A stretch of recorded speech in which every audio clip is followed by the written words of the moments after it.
Okay. All right. Good evening, everybody. We're going to get started. I'd like to call to order for the Committee of a Whole meeting of the Board of Education, March 4th, 2026 at 6:30 p.m. in the boardroom of the Administration Building at 70 Conover Road, Colesneck, New Jersey.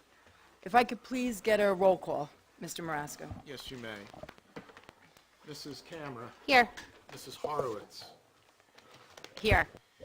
Mr. Orico. Here. Mr. Rignetta, who is Here. participating remotely. Mr. Scales. Here. Mr. Scarpa. Here. Mrs. Volpe. Here. Mr. Walsh. Here. Mr. Wickberg, not present, but you do have a quorum.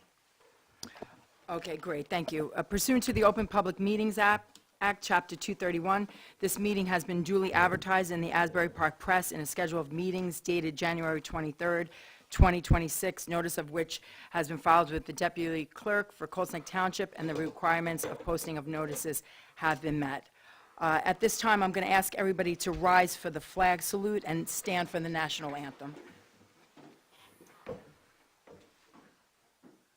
I pledge allegiance to the flag of the United States of America and to the republic for which it stands, one nation, under God, indivisible, with liberty and justice for all.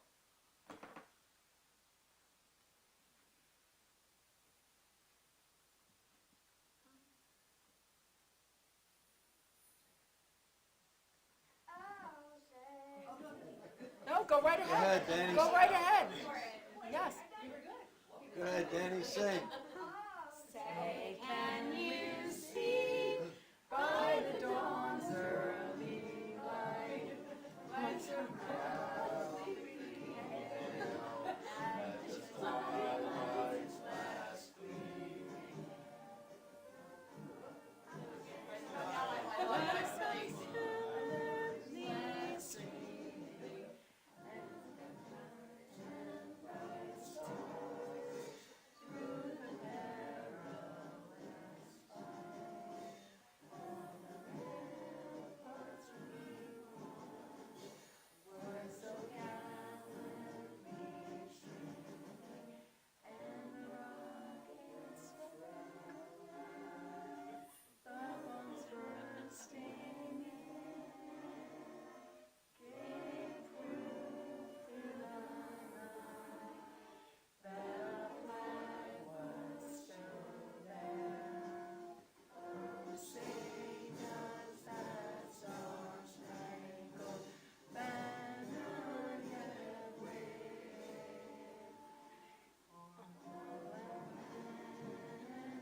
Wow, that was awesome.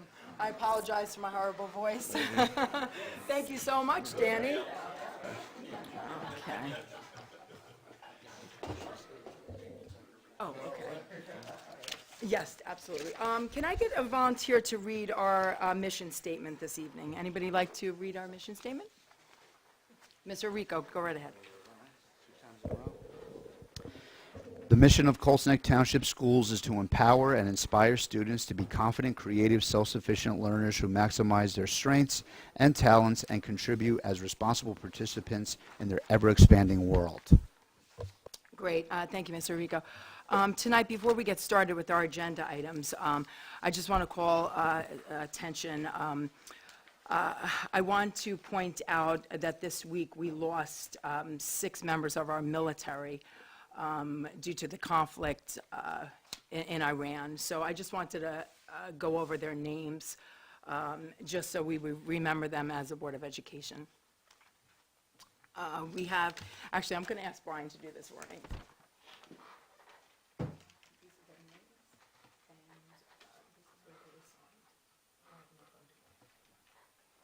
I'm going to ask Mr. Scarpa, being the liaison to our Naval Weapons Station, Earl, to take over for me. Thank you, President Volpe. So in recognition of the fallen, it names Captain Cody A. Cork, Sergeant First Class Noah L. Tigens, Sergeant First Class Nicole M. Amor, and Sergeant Decian J. Cody, and their ages are 36, 42, 39, and 20, all at the prime of their lives. Hailing from the areas of Iowa, all were assigned to the 103rd Sustained Command, I believe in Kuwait. So thank you for this opportunity. And if we can spend 15 seconds of moment of silence for those that have fallen.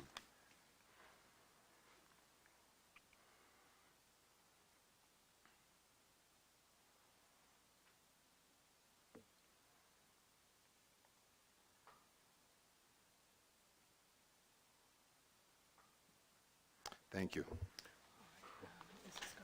I just want to also mention that two other servicemen are not listed here because their next of kin has not been notified at this time. So at the next meeting, we'll be sure to recognize them for their unwavering service to our country. Okay, at this time, we are going to move on to a very exciting moment. We have two students here that we will be presenting an award. And I just want to give a little background here. The two students, one, Danny Pincus, is here, and Ella Rahman. And this here is an exceptional accomplishment from Danny. He's one of our students. He's in 8th grade. I have actually known Danny since kindergarten. Right, Danny? I've known you since kindergarten. And you did this fantastic, you authored this fantastic book of Danny's Guide to Surviving Middle School, Life with Autism, and Lots of Pizza. So I just wanted to show everybody, this is on Amazon, and I believe it won a bestseller, right, Mom? Bestseller. So we want to give Danny a huge hand. This is fantastic. I do want to read an excerpt, if you don't mind. One of my favorite parts of this book is on page 16, and it says Danny's friendship rules. So one of them, which I abide by, 2 friends are better than 10 fake ones. This is absolutely true. Number 2, if someone makes you feel bad about yourself, they are not your friend. And I absolutely believe that as well. Number 3, your friends are out there. Sometimes it just takes a little bit of time to find them, but you will find them. So I just wanted to read that excerpt. I think it was phenomenal, and all the work put into this is amazing, Danny.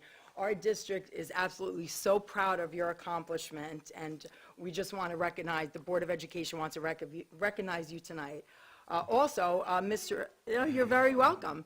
Ella Rahman is here, and she actually did the pictures in here. She illustrated the book, and she did a very, very nice job on that. So we appreciate all the time that you dedicated as well to the success of this book. So I just wanted to, I know we're live streaming to the people in Colts Neck, and we just want to recommend this book. If anybody wants to come out and support Danny and read a fantastic book, it is on Amazon right now, bestseller list. So Dr. Garibay is going to help me recognize you with an award from the Board of Education. And yeah.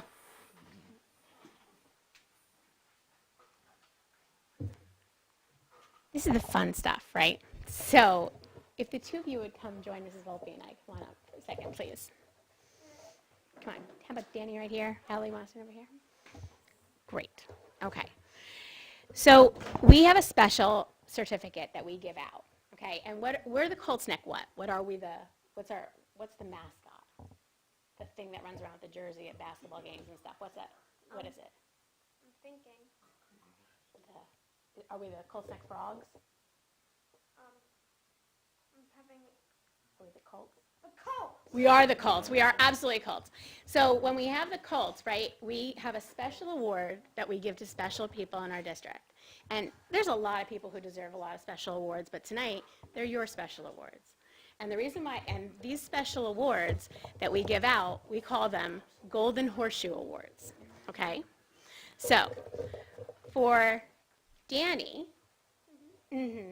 so Danny, for the extraordinary accomplishment of writing and sharing a book that offers heartfelt advice for middle school students about kindness, character, and friendship, with honesty, insight, and determination, Danny has transformed his personal experiences into meaningful guidance that will encourage others to lead with empathy, resilience, and respect. His work reminds us that leadership comes in many forms and that one voice can truly make a difference. So we are proud to honor Daniel's creativity, perseverance, and commitment to building a stronger, kinder school community and overall friendships. So Daniel.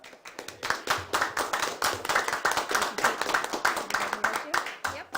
That's for you. Can I take your hand? Yep. Well done, sir. We're so proud of you. Absolutely. Oh, perfect. Let's do it on the other side. Lord, though, want to see your beautiful face. Perfect. Like this. There we go. Good. Smile. Awesome. Thank you. Okay. Want to help me give Ella hers? Okay. Ready? So Ella, we're going to present you with a golden horseshoe as well. And we're going to do that in celebration of illustrating a book designed to guide middle school students in practicing kindness, building character, and fostering authentic friendships. This achievement reflects artistic talents, perseverance, and a deep commitment to collaboration. Through thoughtful imagery and creative expression, Ella, you have helped transform powerful ideas into engaging and lasting resources for others in the future and currently. Ella's contributions highlight the important role of the art that the arts have in shaping understanding and building community. So would you do me the honor of accepting this golden horseshoe?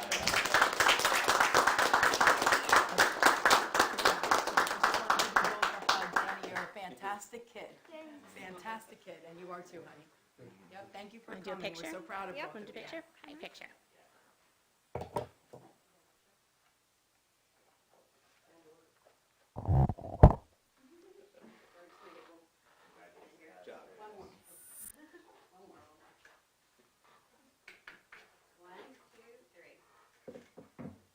Now, before you sit down, I have one more thing that you need to do.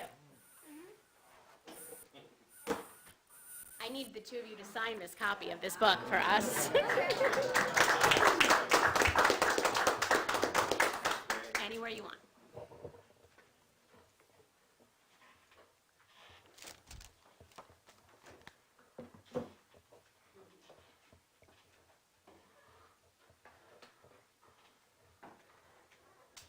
Perfect. Perfect.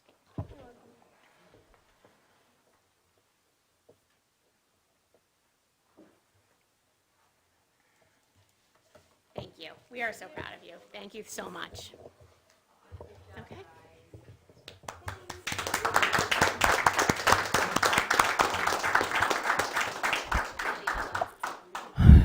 Great. At this time, I just want to recognize Dr. Rigby.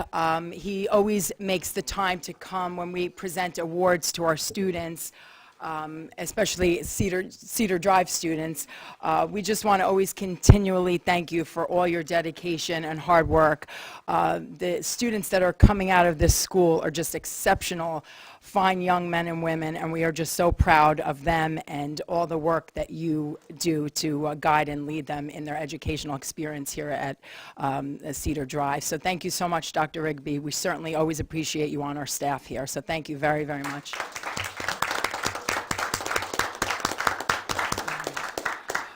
At this time, I always say you're always welcome to stay for the meeting. This is where we basically, this is basically where we do our action items and our cow discussion. So at this time, I'll take a 5-minute recess. If you guys want to,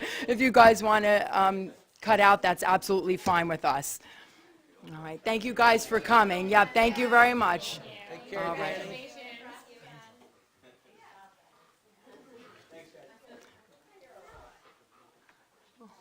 That is so cute. Very nice.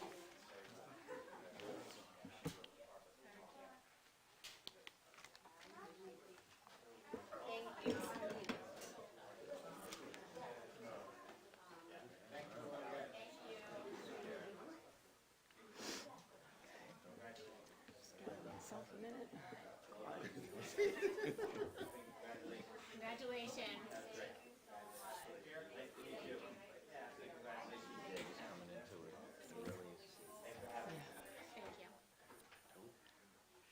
Okay. Okay, so at this time, we're going to just go right into the evening's agenda.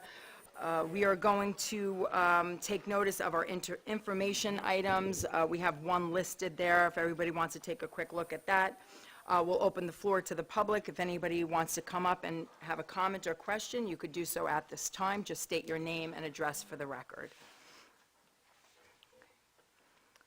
All right, seeing no comments, we're going to move right into our action items for approval.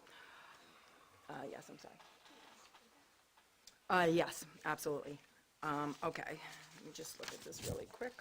Okay, on the action items for approval, if everybody would like to take note of number 4, the resolution, Operation District Safeguard, if I can call upon Mr. Scales, if you wouldn't mind reading this out loud for the community, I would certainly appreciate it. And thank you very much for drafting this. My pleasure. It's a long one, sorry. Resolution Operation District Safeguard. Be it resolved that the Colts Neck Township Board of Education approve the following resolution. Whereas the Colts Neck Board of Education declaring the state of Operation District Safeguard a critical school capacity condition and requesting municipal, state, and federal action to ensure responsible growth and educational adequacy. And whereas the Colts Neck Board of Education is constitutionally charged with providing every resident student with a thorough and efficient education in accordance with Article 8, Section 4 of the New Jersey Constitution and Title 18A of the New Jersey Statutes. And whereas recent residential development approvals within the Township of Colts Neck have resulted or are projected to result in substantial and sustained enrollment growth that exceeds the design capacity of existing school facilities. And whereas overcrowding in classrooms and facilities creates adverse conditions that compromise instructional quality, student safety, and compliance with state educational standards. And whereas the board has determined that the district current long-range facilities plan identifies capacity deficiencies across one or more schools with no available state funding or bond authorization sufficient to accommodate additional enrollment growth.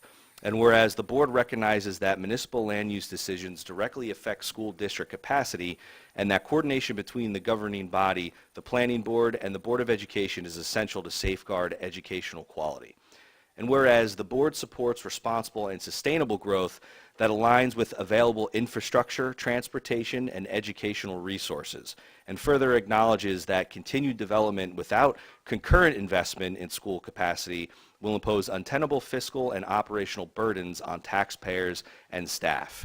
And whereas the board seeks proactive cooperation with the Township Committee, Planning Board, County Planning Board, state and federal agencies to implement interim and long-term measures ensuring that new housing growth does not outpace the school district's ability to serve its students.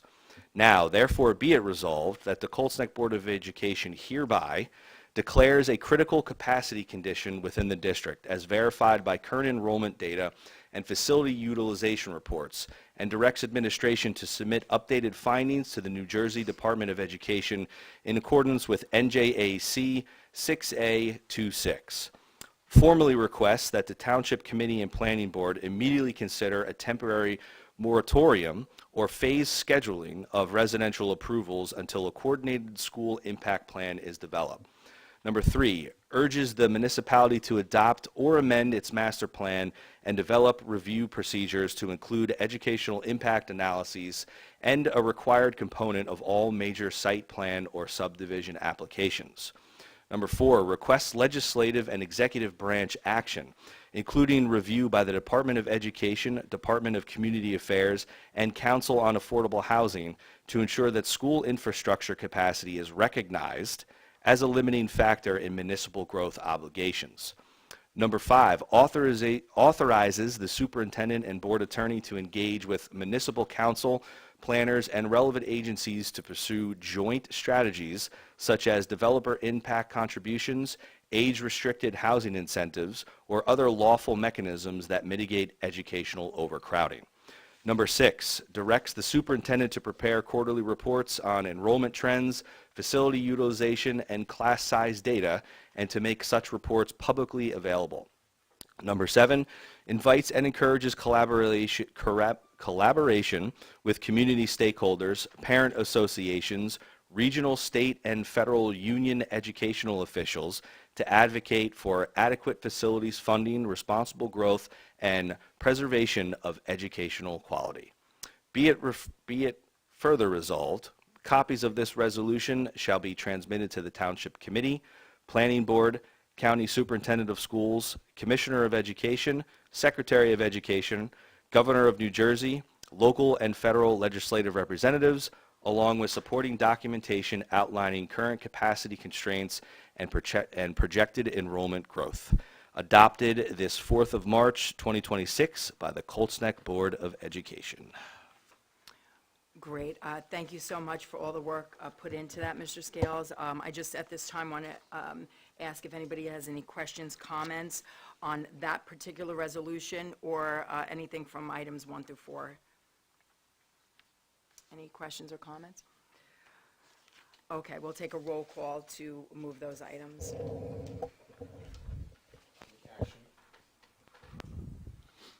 On the action items, 1 through 4, Mrs. Cameron, Yes. Mrs. Horowitz, Yes. Mr. Rorico, Yes. Mr. Rugnetta. Yes. Mr. Scales, Yes. Mr. Scarpa, Yes. Mrs. Volpe, Yes. Mr. Walsh. Yes. Thank you. The motion carried. Great, thank you. We're going to move right into the board liaison reports. I'd like to start with Mrs. Horowitz with the Parent Advisory Committee. Thank you. Our next meeting is going to be Monday, March 23rd at 7 p.m. I can jump right into PTO if that works. Yeah, absolutely, yep. Okay, so today was their general meeting, and I'll share some important dates. The district-wide readathon is going on until March 6th, so this week. The elementary school store is March 10th through 11th during school hours. 7th grade skate night is March 12th from 6 to 8 p.m. at United Skates of America. The 6th grade iPlay event is March 13th from 6 to 8 p.m. at iPlay American Freehold. The 42nd annual Women's Gala is March 19th. The 1st grade fun and fitness night is April 16th from 6:30 to 7:45 in the primary school gym. May 8th is the spring flower sale. It'll be during school hours in the primary school. And lastly, the 8th grade dance is going to be Friday, June 12th. Wow, that's a full lineup of events coming up. A lot of good stuff. Yeah, a lot of good stuff. Once again, we always want to thank our partners with the PTO and recognize all the time and effort they put in for our students, so thank you there. Moving right into the Colts Neck Township School newsletter, Mrs. Camera. Okay, I'm just reminding residents who do not receive the newsletter via email that you can go to the school website, coltsnecktownshipschools.org. We have a link to subscribe under the Board of Ed tab. Just go to newsletters. And our next newsletter will be published shortly, end of this month. Okay, great. Mrs. Camera, I have a question. I had gone to the seniors meeting today. I'll touch base when Mr. Walsh does his report on that. But Mrs. Batista reached out to me asking if we can add the Friends of the Library sale in our newsletter. Would Absolutely. that be something you would be willing to do Yes, for I her? absolutely would. Okay, I will contact her and let her know. She did reach out, Mrs. Horowitz, I know, she did reach out asking if the PTO would make some type of announcement. I told her that I have no, authority over what they print in their newsletters. If you'd like to ask, but right now we'll do it in our newsletter. I believe they don't do anything like that, but just for next meeting, if you could come back and let us know if they are willing to print anything regarding outside in our township, and let us know what they come back with there. Okay, thank you, Mrs. Camera, I appreciate your report. The Colts Neck Township Schools Arts, Sports, and Extracurricular Activities. I know Mr. Wickberg is on his way, but Vinny is participating remotely, and I'd like him to do his report. Sure, thank you so much. Great, thank you. Right now, the girls softball and boys baseball or good, is still sign up is still available during the late registration phase, and the sign up fee right now is $275. It's available. Both sports are available for 4 to 16-year-olds. For girls, softball for 4 to 6-year-olds it'll be t-ball, and for baseball, 4 to 5-year-olds will be t-ball. The opening day for softball is April 1st, and that goes to June 30th. For baseball, the opening day is April 11th. And I believe there is military discount for those in military in our town. And if you have 3 or more children who are signing up for baseball or softball, there should be a discount as well, too. They are looking for volunteers, so if anybody can help coach, that would be great. Moving on, the father-daughter dance this year will be Saturday, June 6th. It will again be held at Trump National Country Club here in Coles Neck, and it'll be from 4 p.m. to 8 p.m. And of course, go to colesnecksportsfoundation.com to sign up for that, to register for that. Due to last week's weather, the cheer parents meeting that was scheduled for this past Monday is rescheduled. It'll be Monday, March 9th from 6 p.m. to 7 p.m. at the Coles Neck Library. The session will provide important information about upcoming fall cheer season, including program structure, expectations, and an opportunity to ask questions, whether your child is already participating or you are simply interested in learning more about the cheer program this fall. They encourage anyone to attend who has any questions and who's interested. And if you have any questions prior to that, you can always email at ayfcheer@colesnecksportsfoundation.com. Thank you. Great, thank you, Mr. Rignan. I just want to add to that, as you know, we sent out an email today just trying to garnish what days we would be available to meet with the Sports Foundation. I had requested Dr. Garibay to put that invitation out to the leadership at the Sports Foundation so we can meet with them as promised, just to strengthen our relationship and go over some of the requests and things they may need for next year's season. So we are waiting to hear back from them if they're willing to meet with us. I believe we agreed on a Tuesday evening. So once that meeting is set and me and the liaisons meet with them, I'll report out to the full board. Okay, moving on. Coles Neck Township Committee, Mr. Walsh. Sure. The Township Committee recognized the Daughters of American Revolution, first of all, awarded 2 high school seniors awards based on their civic engagement to the community and patriotism. So they were recognized, two great kids. The mayor read a proclamation for colorectal cancer awareness, and it's a leading cause of cancer death and people of 50 or younger. And Mrs. Baptista, a cancer survivor, colorectal, a big advocate of educating in the community at large and throughout Monmouth County, the importance of going and getting those exams could be a lifesaver. 2 ordinances were introduced for affordable housing, 2 brand new ordinances, and that is more basically to comply with the Fair Housing Act regulations. It's something that they had to adopt, so the township would be in compliance for affordable housing. The township spent about $348,000 in vouchers that went out, anywhere from medical insurance fees, recycling fees, software license updates, leaf collection, senior citizens. They funded $8,316.22. Thank you very much, Township Committee. And they went over the storm, the last storm. The Committeeman Rizzuto and Committeeman Tobias went over the township's efforts in making sure the roads were open during that storm. Significant amount of snow. We had a lot of back roads that were closed, and that was due to down wires and trees, which made it very difficult for the public works to get to them. So all in all, they did a good job. And what else we have? Committeeman Bus. The township's been really trying to hear what the town wants to build, and they had a big hearing, I think last January, and they did a lot of outreach to different organizations, but they really wanted to focus on where the town can get 100% credit for these affordable housing units. So they step back and they're looking at that, overall picture of what road to go down. Again, Community Member Rizzuto thanked the police department as far as that's part of his liaison responsibilities, to having a seatbelt clinic. I think it's in March 8th, I want to say. It's coming up from 5 to 8. And what else we have here? The Superior Court held the hearing. Alito addressed the affordable housing, was struck down. So end of the road. The fight is over with. It's been exhausted for trying to fight the affordable housing, specifically round 4 for the state.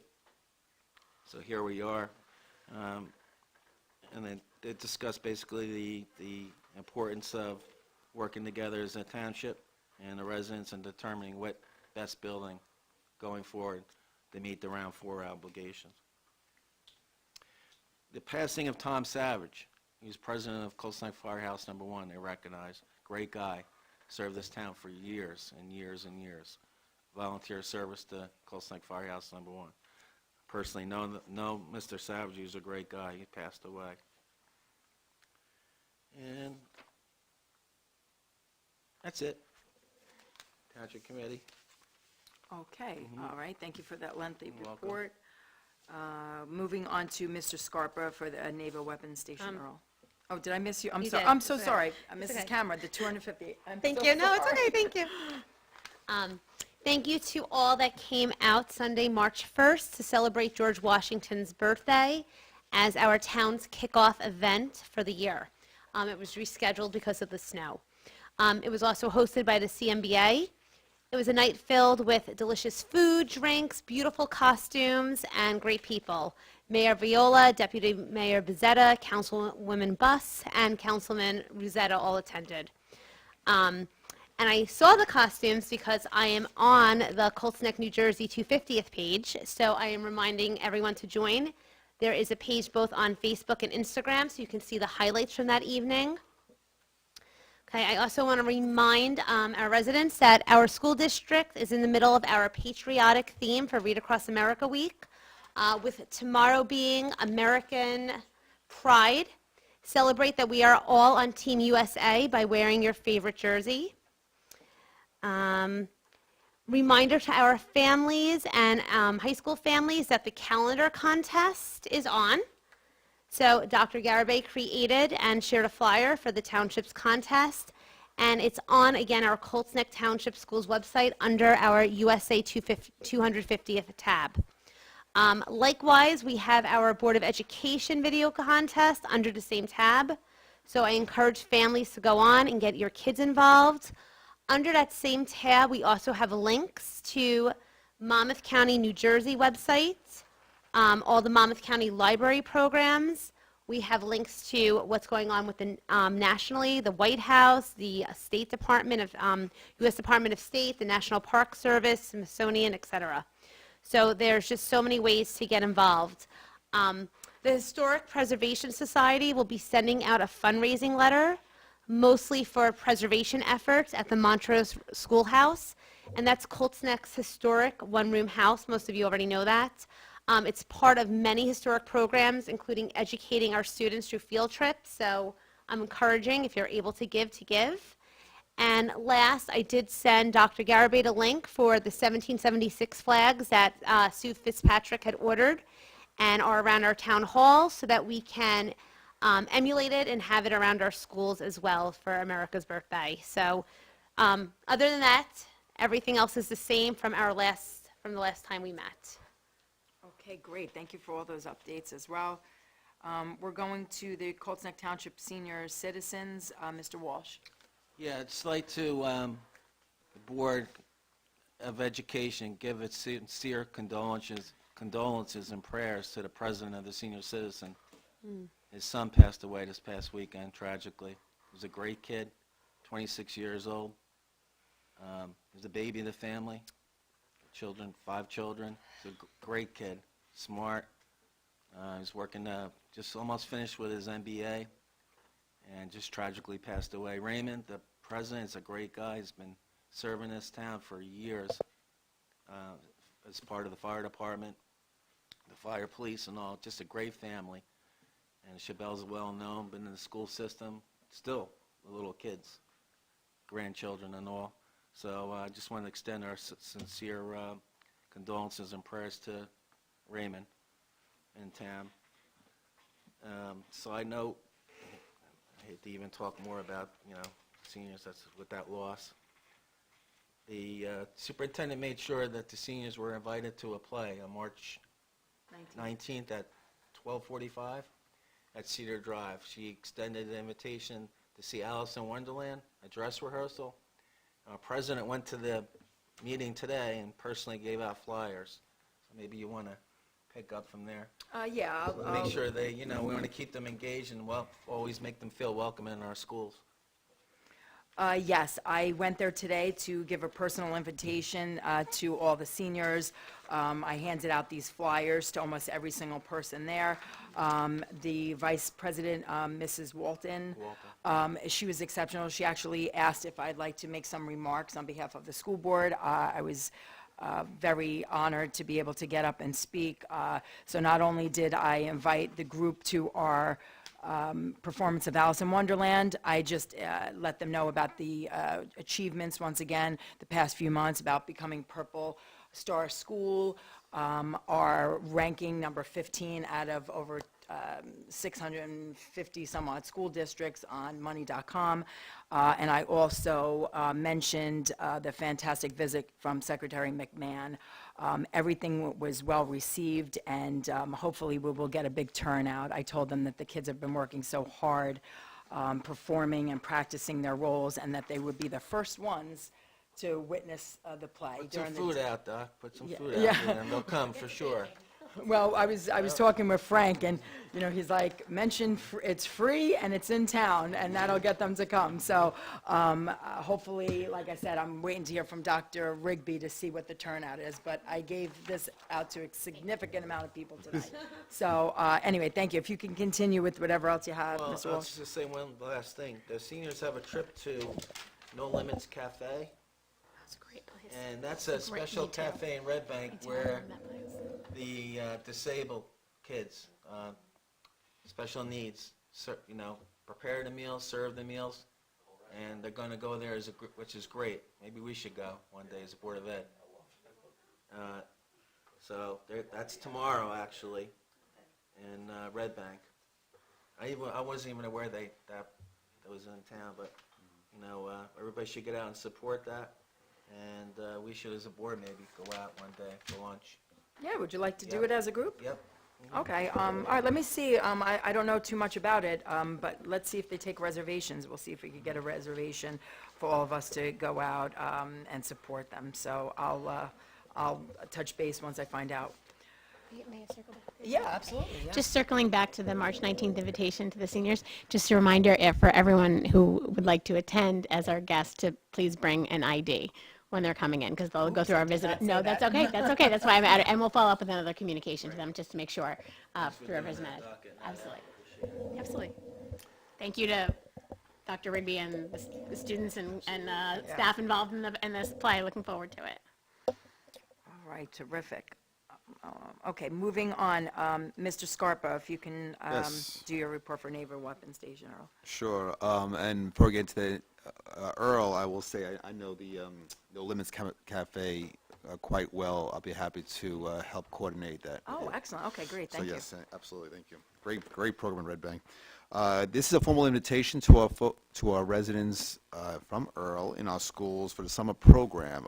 We did reach out, Kevin reached out earlier this week to the Ms. Jones to see who might be interested in attending the summer camp program. We are in March. I know summer camp is not too far away, but we do want to extend the opportunity to the students at Earl. So let's see what level of interest exists, and then perhaps we can coordinate something. So I think that's still in flight with Ms. Jones, but we'll update that as quickly as possible, but hopefully it becomes something that we can sustain for the benefit of the Earl students on the summer program.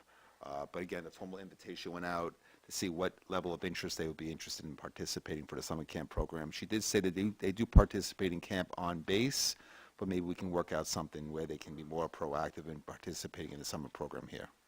Okay, great. I just want to add to that, at my visit with the seniors today, I actually was standing next to Mr. Colby, and I was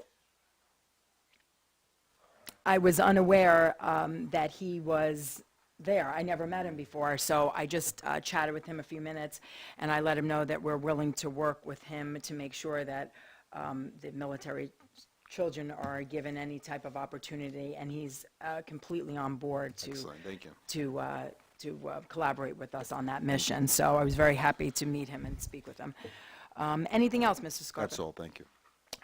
Okay, the school boards, I really don't have much for them, a couple items here. I just want to remind everybody for their governance, 2, I think most of us are on, 2 and 3, governance mandated training. I finished mine. I believe there's a few others. I think Mr. Walsh finished his. Anybody else? Just a reminder to get those done. Submit your financial disclosure statements as well.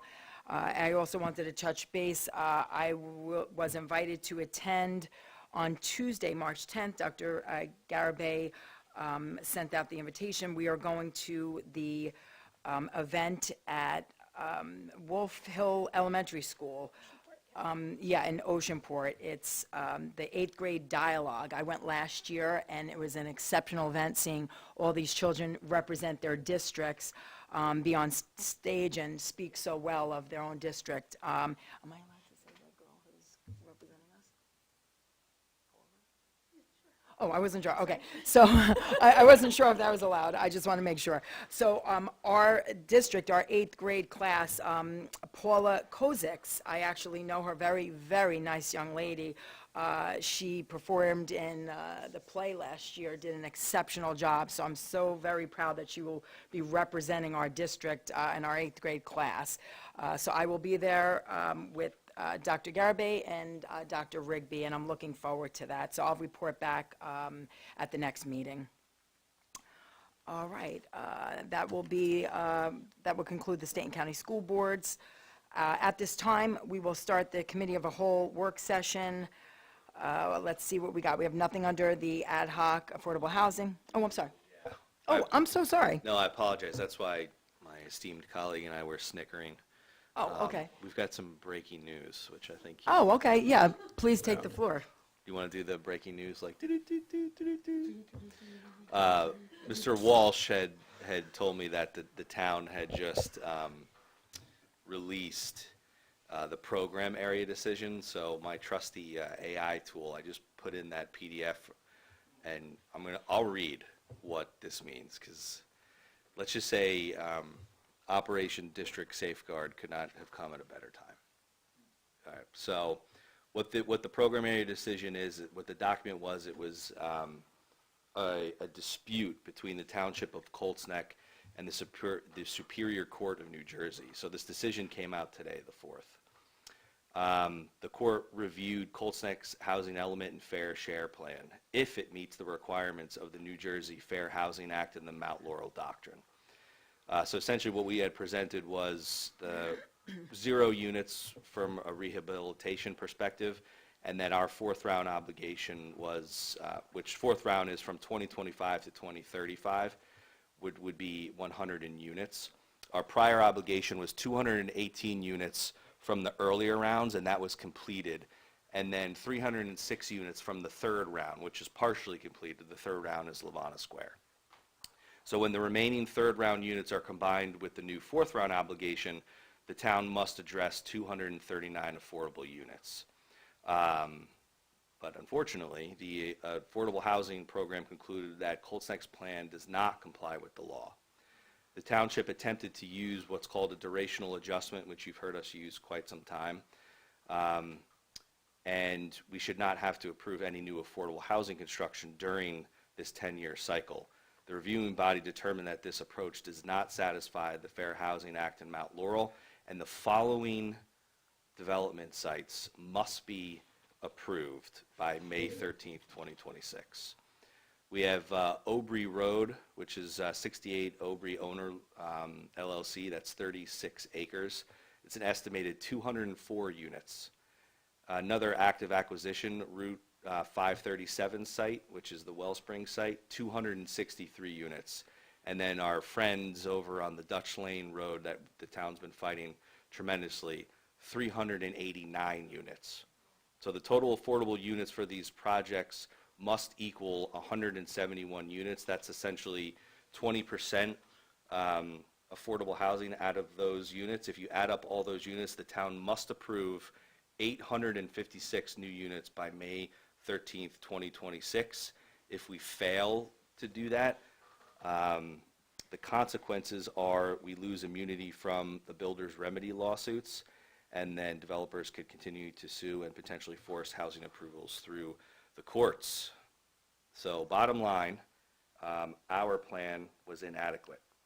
And this requires the town to allow major housing developments with these affordable units, or we lose all of our legal protections for our zoning laws. So we need to change these zones and certify that these can go forward as of May 13th. 856 units. Probably the first the public's going to hear of this. Yep. Yeah. Just posted on the decision came in. Yep. It's pretty interesting that I know 2 out of those 3 were already purchased and under contract. And that was the one on 537. I knew that. And I knew about the one on Dutch Lane. And it was those LLCs that purchased it. I did not know about the one on Aubrey. And that was done before this ruling. So.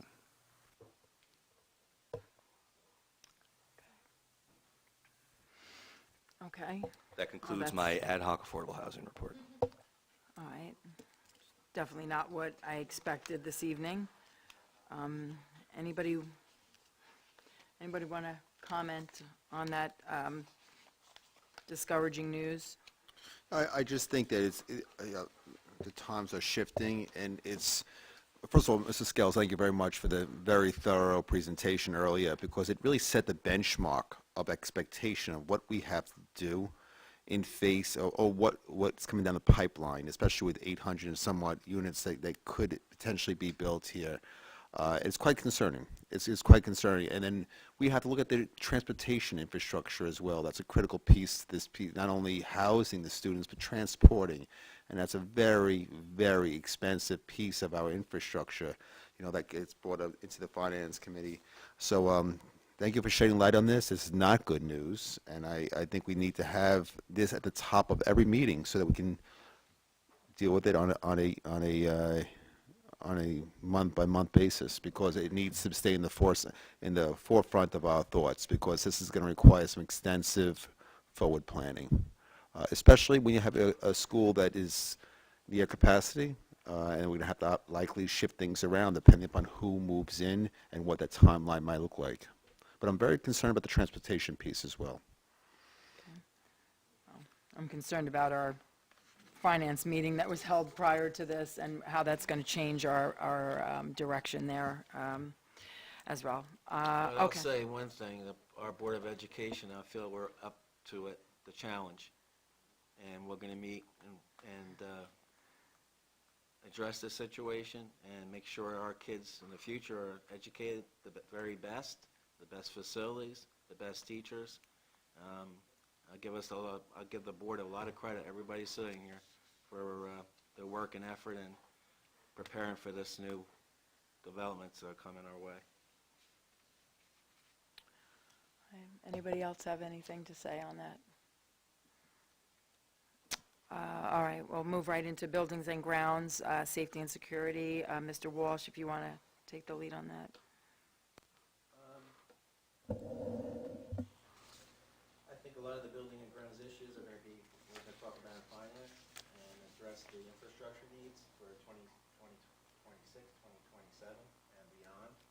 We're looking at making sure our school district is up and ready for meeting the challenge of all these new houses that are going to be built, and making sure our present facilities are upgraded to reflect our being the top, one of the top school districts in the state of New Jersey. Okay. Yep, that's definitely going to be a challenge. Anybody else? Mr. Maraska, do you have anything on, oh, I'm sorry, Dr. Garabay, do you want to add anything? Yes, just underneath on the agenda, we had a meeting last week with representatives from DCO that they'd like to plan like almost like a ceremony, completion ceremony, and there's an educational component for it as well. So we're coordinating some video and whatnot over spring break, and they're targeting a celebration that they want very public, board members to come with the kiddos and students likely at Cedar Drive. They're aiming for September 25th. Originally they thought April, but they'd rather have a year's worth of data to be able to present and show the work that's been done, pictures, and so Friday, May 25th is a date they're looking towards with a presentation component of it about what the ESIP work has done, highlighting very specific projects, all the projects that we've done, and just a very forward-thinking from that way. In between that time, and likely in the spring, they're going to facilitate, working with the administration and staff at Cedar Drive, a one-day workshop for kids who would like to participate in energy conservations through that type of programming. And so it'll be an opportunity, an education opportunity, and then invite those students to be a part of the video that they create that'll be presented at the 25th ceremony. So it'll be a good presentation. It'll be a lot of fun. So we're looking forward to providing the board with more information on it. But it was a very nice meeting, and looking forward to everything that comes along with that. So, Mr. Ross, I sent a very late email, so I'm going to apologize. Would you like me to talk about what's in that email now, or wait till new business? No, you can talk about it now. You're sure? Oh, did you receive it before? He was on route, but yeah, I didn't want to cut it short without having to. Okay, thank you. I appreciate the opportunity. So there was a conversation, a recommendation from transportation staff. We've been talking and really doing well and doing some good work with our bus cameras. We've had an increase to 12 ticketed cars, violations of the passing of the stop arm cameras. There's a recommendation from transportation staff to take it to another level, because where the violations are not being ticketed, they're not being recognized, is because of a blurry license plate. Remember, there are 3 components: description of the driver, make and model of the car, and a clear picture of the license plate. The majority of the vehicles that are not being ticketed, the drivers who are not receiving a violation, is because of blurry license plates. Now, that is not a fault of the program, because the program, actually, you've seen the pictures are very clear. When the bus arm camera is coming out and a car is driving, it's a blurry image. It's hard to capture that, especially on a front plate. And in some instances, cars don't have front plates, right? So on some of the makes, some of the cars don't have them. So the recommendation actually is to add another camera to the back of the stop arm camera that will catch a secondary picture of a license plate in the back, and another potential make and model of the car. It gets another option of it, so it secures that component of it. So in anticipation of tonight's conversation, what we were able to obtain a quote, it would be an additional about $11,000. We can still take it from the same line from where the other, where we purchased the first cameras from, which was the breakage that we had in the radio, the new radios. So it's the same amount. We have it to cover into budget, no additional funds needed from the budget, but I'd like to make a recommendation that we proceed, because as we're going through this new program, I've had a couple districts reach out to me with information on how we're doing it, so I'd like to see from the beginning, as we're kind of doing it, leading the way of the conversation and how to do it, I'd like to go along with this. Do you, like I said, correct me if I'm wrong, No. do you think it would be feasible or better served if we ordered one to see if it really makes a difference, and versus spending the 11,000? I mean, if we're having a hard time reading it with the speed, if we put it on the No. oh, I'm sorry. No, it's okay. It's not because of that. It's because that when they're passing, the stop sign is moving. Oh, is that what It's it is? exactly, That's what it's it triggered is. when it's, yeah. I So, understand. Okay. so I if, thought it so just if it's, wasn't- no.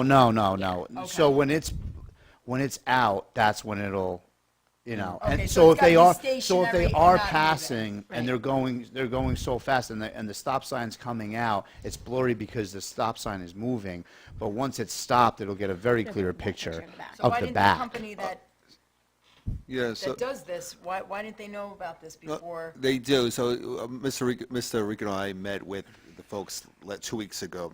Okay. And then, so our cameras are in the back of the school bus right now. Okay. So if the bus stops, okay, and the camera goes out, the stop sign goes out, it triggers the camera to take a picture, okay? So the stop sign is the trigger, the camera's in the back left of the bus, okay? What's being proposed is to have the camera still in the back left of the bus, but also to be in the back side of the stop sign. Because what's happening is a full 75% of the proposed violations are not getting ticketed because of either blurriness or no front plate. And every car is required to have a back plate. So putting that extra camera on the back end of the stop sign, in addition to the front, the one in the behind the bus, would bring us close to 100% accuracy. Okay, if and you're allow confident in that, for then that's- even yeah. more opportunity to maybe gain some revenue share, because what's happening is a 70-30 split. The state takes 70% and the county takes 30, or the school district, Municipality. the township Township. takes 30. Township. We propose that the school district, the school opportunity take some of that 30 and bring it back into the fold, because we did come up with the funds for the first 18,000, 19,000. So I and Mr. Rico are in favor of this program to capture that additional and to provide that extra level of security. It makes common sense to do so. Sure, I'm on board. Just to, remind you, They I said a did- full 36 have been caught, but only 12 have been ticketed, or 48 have been caught. That's a lot, 48 in a few months, and only 12 have been ticketed, so we're at about a 25% effective So rate. improve the program, that's improve Yeah, how which we're is doing it. terrible. Yeah.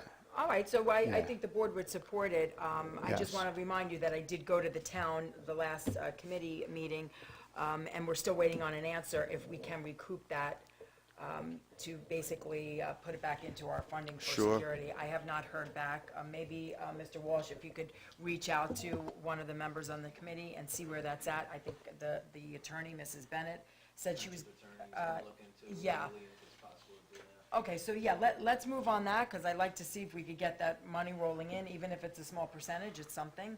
And Brian, I'm confident if you, Kevin and Jason, feel that those are worth it, I'm sure you'll have the board's full support. Yeah, absolutely.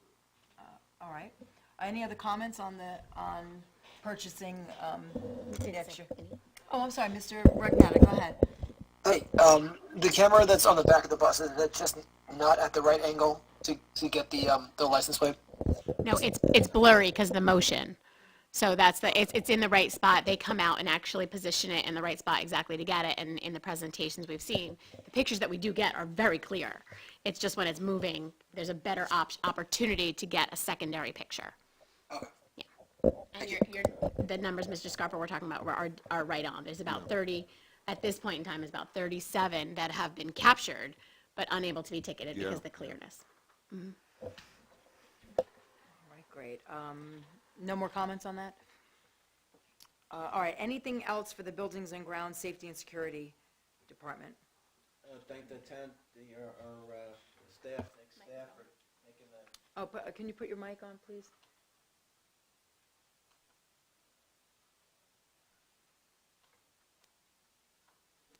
Their custodians and Nick's crew did a great job with the storm, clearing all the,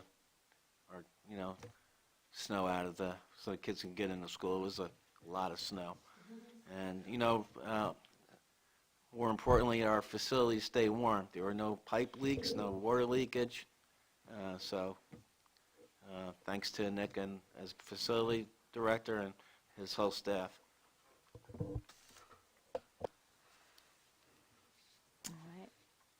Anything else? Okay, we have nothing under communications. We are going to go right into curriculum at this time. Mrs. Camera. All right, thank you.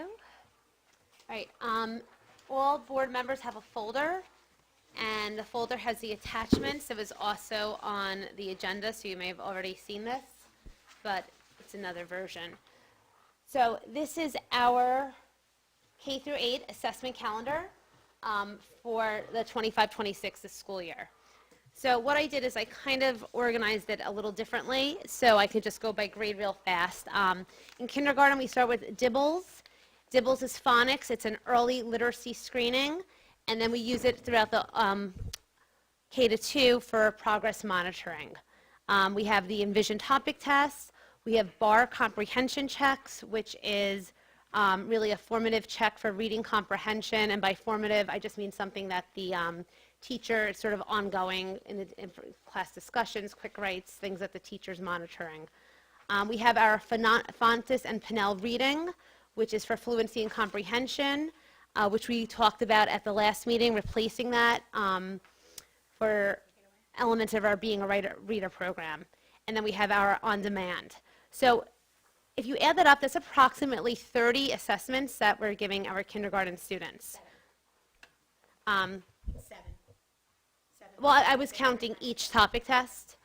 For, like that alone is like about 14. So the Dibbles is 3 times a year, so I was counting each test, so a little different. Okay. Grade 1, same thing, we're still using Dibbles. We have the Envision topic test. We have the same thing, the bar comprehension checks. We have the Fontes and Pinnell that we'll be replacing, and then we have the on-demand writing 3 times a year. So again, I got about 30 assessments. Grade 2, now we've added the MAP testing for both reading and math. That's 3 times a year. We have the Envision topic test. We also have quarterlies in both math and science, which is 4 times a year. We have the midterm in math. We have the final in math. We have the Fontes and Pinnell reading that, again, will be replaced. The bar comprehension checks, the on-demand writing. So that is a lot for second grade. That's about 36 assessments. Grade 3, we have the MAP testing again, Envision topic test again, the quarterlies for math and science, the final math, the bar comprehension, the on-demand writing. Okay, approximately 34 assessments. Grade 4, pretty much the same thing. We have the MAP, we have the reading, math, Envision topic test, quarterlies, math and science, midterm, final. Then we have SAGE's reasoning, which is more of an IQ test, I believe. Bar comprehension check, on-demand writing. So about 36. Grade 5, we're moving to also in the MAP testing, we also have science, the Envision, the quarterlies, the final math, the bar comprehension. So it's really like the same going on from this point. Actually, in middle school, the assessments go down.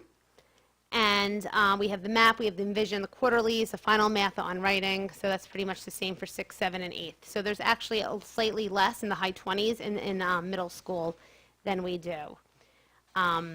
So any questions or comments on this very detailed sheet provided by Dr. Reynolds? May I make a comment? Of course. So one of the things we wanted to point out is there's been some conversations about assessments and testings, and I want to make sure that as a board, we're comfortable with the conversation that assessments and all tests are assessments, but not all assessments are tests. We have to get into that habit. So when you're at a soccer, like we have a lot of parents here who play sports. Kids play sports, or you rehearse in a band, right? You go to sports, what is the coach watching for? They're watching for, if you're a soccer coach, they're watching for your ball handling skills, your kicking, your positioning of your feet, you're watching for all those things. Your coach is assessing in real time every time you go to practice. That's an assessment of your skills. That's the exact same thing that is happening here. So we've detailed out the different assessments that go on a regular basis. It doesn't mean that the district has stopped dropping and testing. It means throughout the day, teachers are using various assessment tools to assess where students are in their reading. Assessments inform instruction, right? The goal of an assessment is about growth and performance, not just the end performance on a test that yields a score. So there's a big difference between an assessment and in my opinion, and the philosophy of the district. There is a big difference between an assessment, which can take many, many, many different forms, because on a regular basis, I could also say teachers are assessing personality in terms of, are we having a bad day here? What's going on? There's a million assessments that go on a regular basis. There's a statistic out there, Mrs. Cameron, you might know. How many hundreds of decisions do teachers make in a day, with regards to what's going on with just a child or a group of children? So while on paper, it's a very comprehensive, and again, I really do thank Dr. Reynolds and Mr. Capaccio, who worked very hard to put all of this together so that there was a what? It's a great document because I think it also shows, and the follow-up one's kind of like a little bit of an explanation as to what it does and the overlap and everything. So if you were to say, are we over-testing, do we test a lot? I say, no, we assess a lot because we are data-driven decision-making in our instructional practices. And these things all inform what we're doing across numerous outlets, not necessarily just relying on one source like an NJSLA or one test that is a summative final culmination that produces a score of an understanding of learning. Instead, we're progress monitoring throughout using various tools. I just wanted to make sure that we were all somewhat, from a philosophical point of view, that's how it's presented. Okay?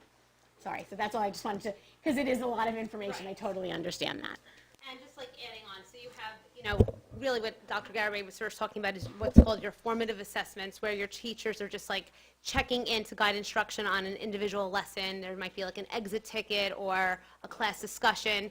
Then you have more of a summative assessment where you're evaluating what students learned at the end of a topic. And then you have your benchmarks, your NJSLA, your periodic assessments to just progress monitor toward different standards over time.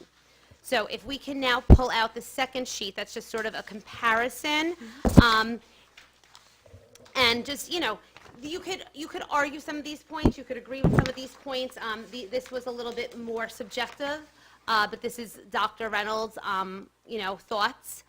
I do want to share, though, when I get to like a personal story in a little bit. So obviously we have the Envision, the K to 5. We know that it tracks our daily lessons. It's unit mastery, it's standards alignment. The strengths are that it's a very strong alignment to our state standards. It's perfect for daily instruction, that's what it's used for. It supports reteaching, enrichment, small group differentiation. It obviously it measures math. There's not a lot of data on like the limited long-term growth or system level data. And of course it's multi-tiered, which just means that it is used for intervention as well, just for targeted academic growth. Then we did do the iReady pilot. That is just another diagnostic tool. And we did discuss the price of that. That was, I believe, the $66,000. It does also support tiered intervention, tiered instruction and intervention. We have the MAP. That is to track students' growth over time in both math, reading, and science. What that is a little different. It's norm reference, so it's providing long-term analysis in terms of how students in New Jersey compare to students around the nation. Then we have something that I mentioned last time, Achieved 3000. I do love the program. I had my this is my personal story now. I had my middle school conference recently about my son, and I said, oh, what level is he reading on? So, in the younger grades, you had the Fontes and Pinnell, and you got an exact level, so you knew, like, oh, my child's reading on a higher level than grade. And unfortunately, they couldn't really give me a specific level because it was on level because of the fact that he's reading a book that's on grade level and comprehending it, which is wonderful. That's all, like I said before, that's all part of the summative assessment, formative assessments. But what I really like about Achieve, especially for our middle school students, is that the special teachers in terms of science and social studies, they can use it as well. And one of the teachers at the conference was like, oh, I love that program. We used to have it. And more so is that as a parent, you get information every month of where they are as a reader. Are they making progress?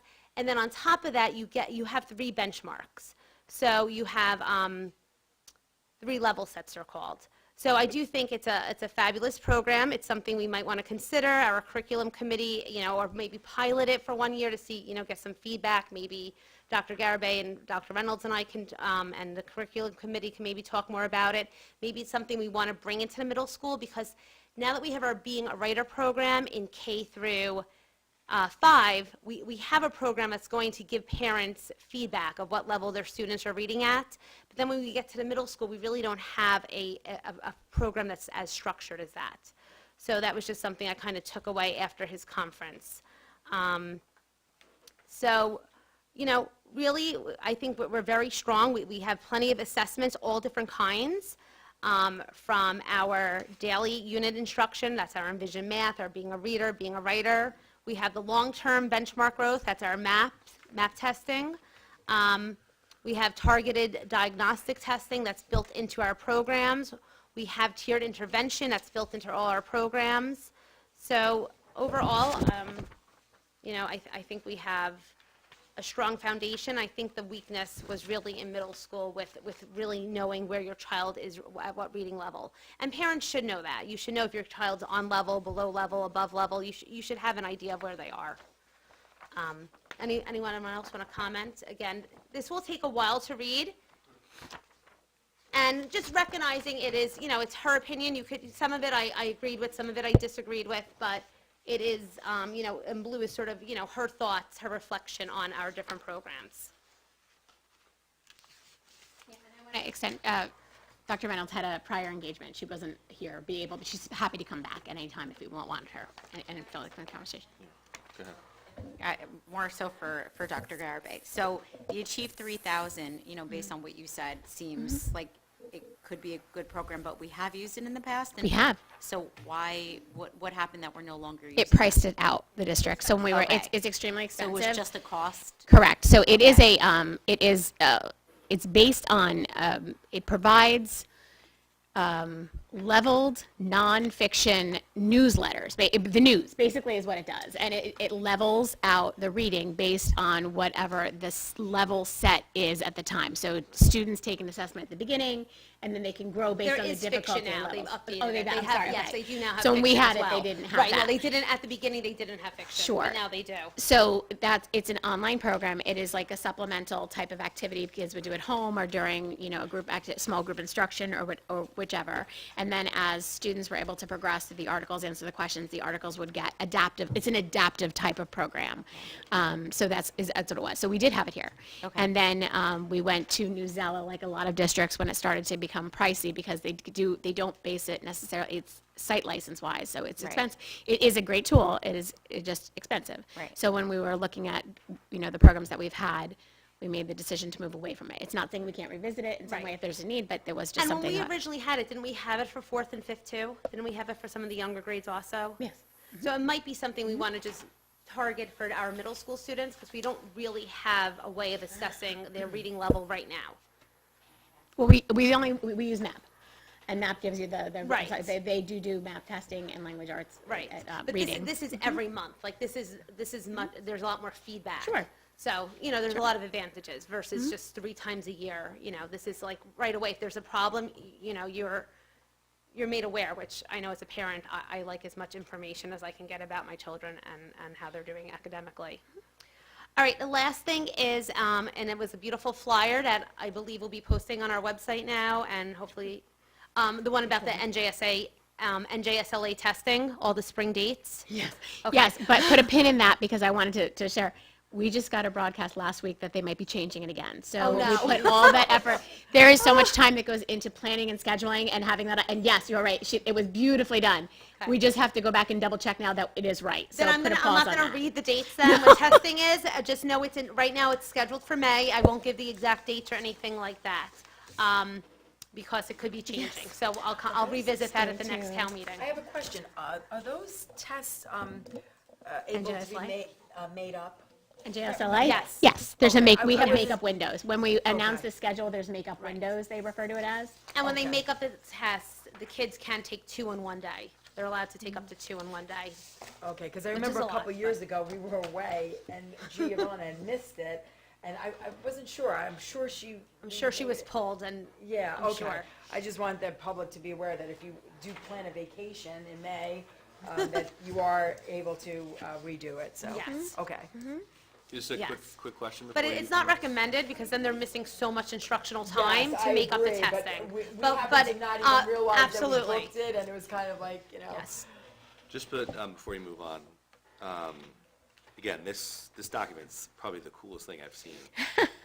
Like comparing See all one? this stuff, because it's crazy. There's so much that these kids, and not to minimize this at all, but is there a way to add 2 columns where we can get the cost of each of the program? Absolutely. And then what our performance is versus our peer institutions in each program? We Is that absolutely can. possible? Yeah, so we can do the cost because a lot of them are annual subscription based. We're doing it right now in budget. So we can get that. That would actually, we have that in our budget details. So I can absolutely do that. Now, What we do every year, and additionally behind the scenes, is you probably have heard me say, are we getting our return on our investment? That's what we're looking for. And so we do look at districts with similar tools, similar things, how it's also used. So for example, we were talking recently about, we have IXL, right? And so we use it as a small group instructional supplemental, but we want to maybe look at it and ask parents to part with theirs at home, because districts that we've spoken to anecdotally, we want to codify this obviously, that are requesting time at home, a certain amount of hours, may be getting a little bit of an edge on that. So we're going to look at that, because we want to make sure we're using it to its fullest extent and reaping the benefits of it for the students. So absolutely we can do that. Cool. Yeah. Performance-wise, I'm not sure. Oh wait, comparative data would be only available. I mean, we can look at it through the currently, unless they volunteer it, we get everything from the school report card, the public, that the DOE publishes whenever we make any kind of comparative, like districts or programs. Yeah. And then you have to do the secondary, are they using the same programs? Yeah, So, that's what I mean. Like, but certainly. Because like some of these companies, like I don't know what the 3000 stands for. Do you know? Vision Systems 3000? Yeah, what is it? Oh, Chief 3000? I'm not sure. Because like, something like that, they're a company. Of They've course. got to have data, right? Oh, In they order do. for No, them oh, to their sell data, this their company. Their data. data is excellent. It's extensive, yeah. So like they can send us at least like a report, like, hey, here's how we stack up against our competitors in this space, right? Sure. Let me explain. With Achieve reports, you can focus in on any skill as well. You can just focus in main idea. Okay, what students are comprehending main idea or not, cause and effect. You can go through each skill. Yeah. The reports are so detailed, and I know in terms of the special subjects too, they have articles for science, articles for social studies, articles for reading. And that's why I love it so much, because it's not just it's not just an assessment. You have that part, but it can be used daily in class. And it can be assigned for homework. And they did change it now too, where what they do at home will not affect their Lexile, which I like as a teacher, because I don't know if at home they're getting help from their parents. So I want to see what their Lexile is just in my class, not outside. Because that's kind of like the drawback. Like you don't want the state or federal agencies to mandate what you teach your children, right? But it's impossible to compare your program against someone else if they're not using it, right? So it's kind of like this double-edged sword where, like, if you, to your point, like, what's our ROI on each of these? And then if we're struggling in each of those categories, get rid of it and start something else. But And that was actually the catalyst when Mrs. Cameron and I spoke about. That was actually the catalyst between the pilot of it for iReady. Yeah. It was like, all right, do we have the best assessments in place, for that, and looking at it, especially because when we look at the progression of student achievement, we start, as our kids are still taking the third grade and they progress and grow, you want to see that growth every year. Totally. So think about it, we always do a test of our tests, I guess you could say, an assessment of our assessments we are always doing We're the best ourselves. district in Monmouth County, if you think about it. Like, we are, and no one can deny it, right? So if you think about it now, that's step one. Step two is the best district in New Jersey. Step three, the best district in the United States. Like, so we're there. And then this, like, again, this compares it perfectly to show us, like, oh my God, this is where we're struggling, and then, boom. So this is cool. Yeah. Thanks for putting this together. You're welcome. And thank Dr. Reynolds and Mr. Capasso put a lot, because we definitely, when you put it on paper, it definitely shows, a lot. And not to be overly analytical, but it's data-driven decision-making. That's what we want. And we want to have the tools that give us the best data. Cool. Thank you. You're welcome, of course. So Okay. we can continue that, again, the conversation with regard to Achieve 1000. Right. Okay, wonderful. So we will do that. So number 2, we're moving on quickly. NWEA map as a predictor of NJSLA, and that is a definite yes. It is a predictor. Map growth is norm reference. It's aligned to state standards, and it does, as I said before, compare students to peers nationally, which we are, as Mr. Scales said, we are much stronger than usually as a nation. You can say we're the best school district in Monmouth County. You can say it every time you need to. Not ready to say that yet. But I love your confidence. It is used to forecast performance and identity gaps.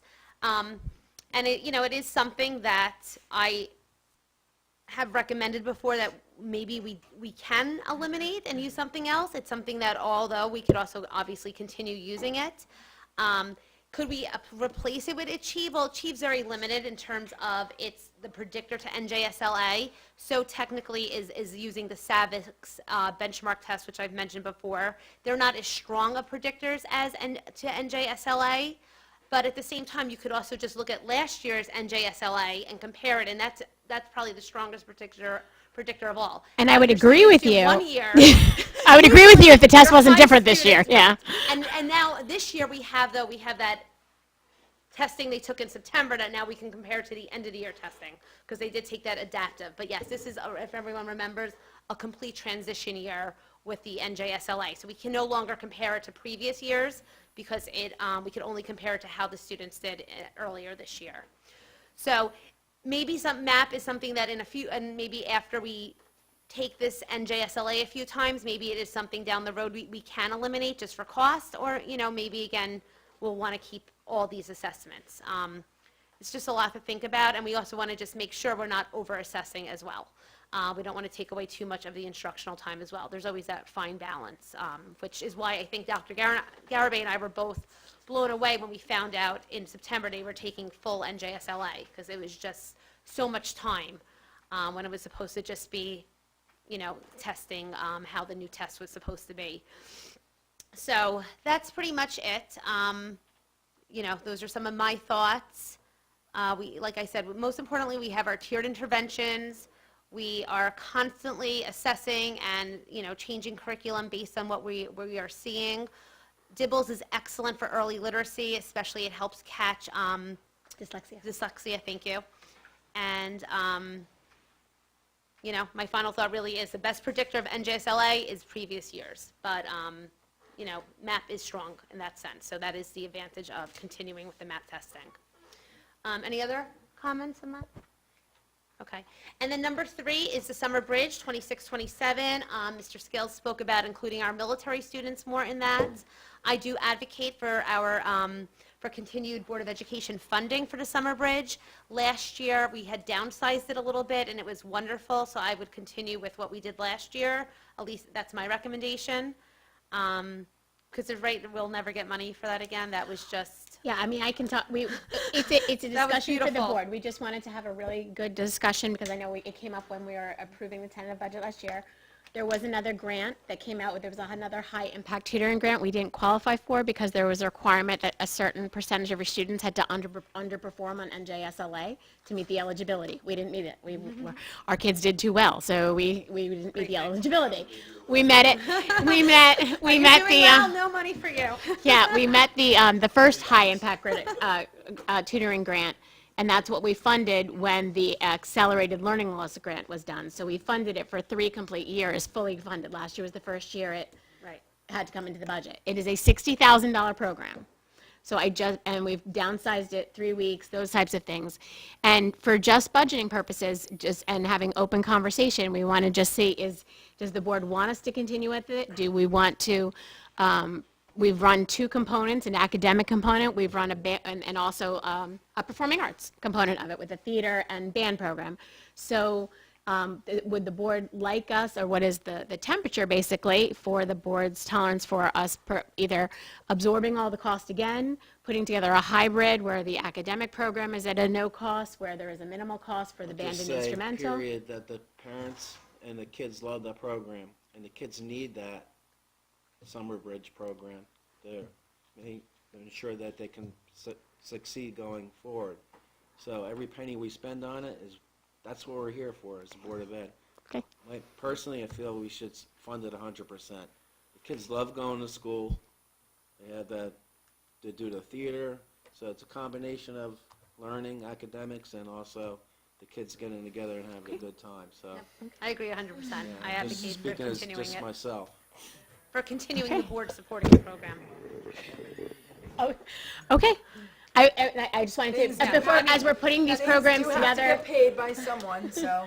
if we're putting as we talked about in the finance committee, we are putting things in the bucket, and we are still actively, every time a grant comes out, we always look at it and say, all right, this would be a good fit, because when we do meet eligibility, we're successful with our grant funding. So I think that's something we're always on the hunt for.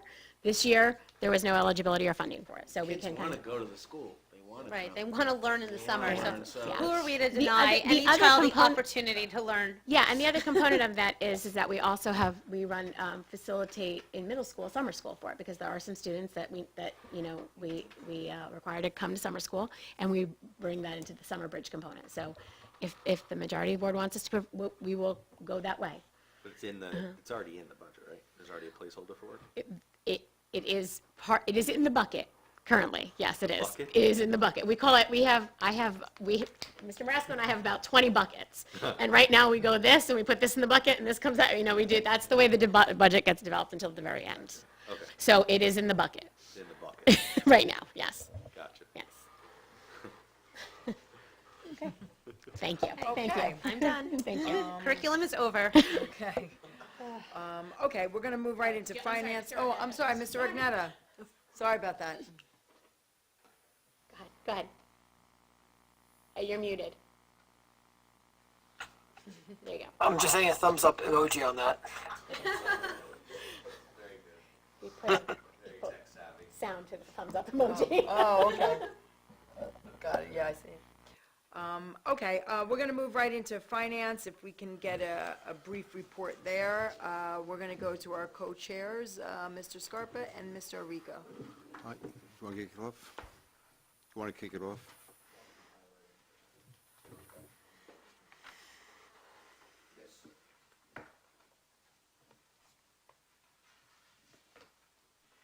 So we started discussing the 26-27 tentative budget.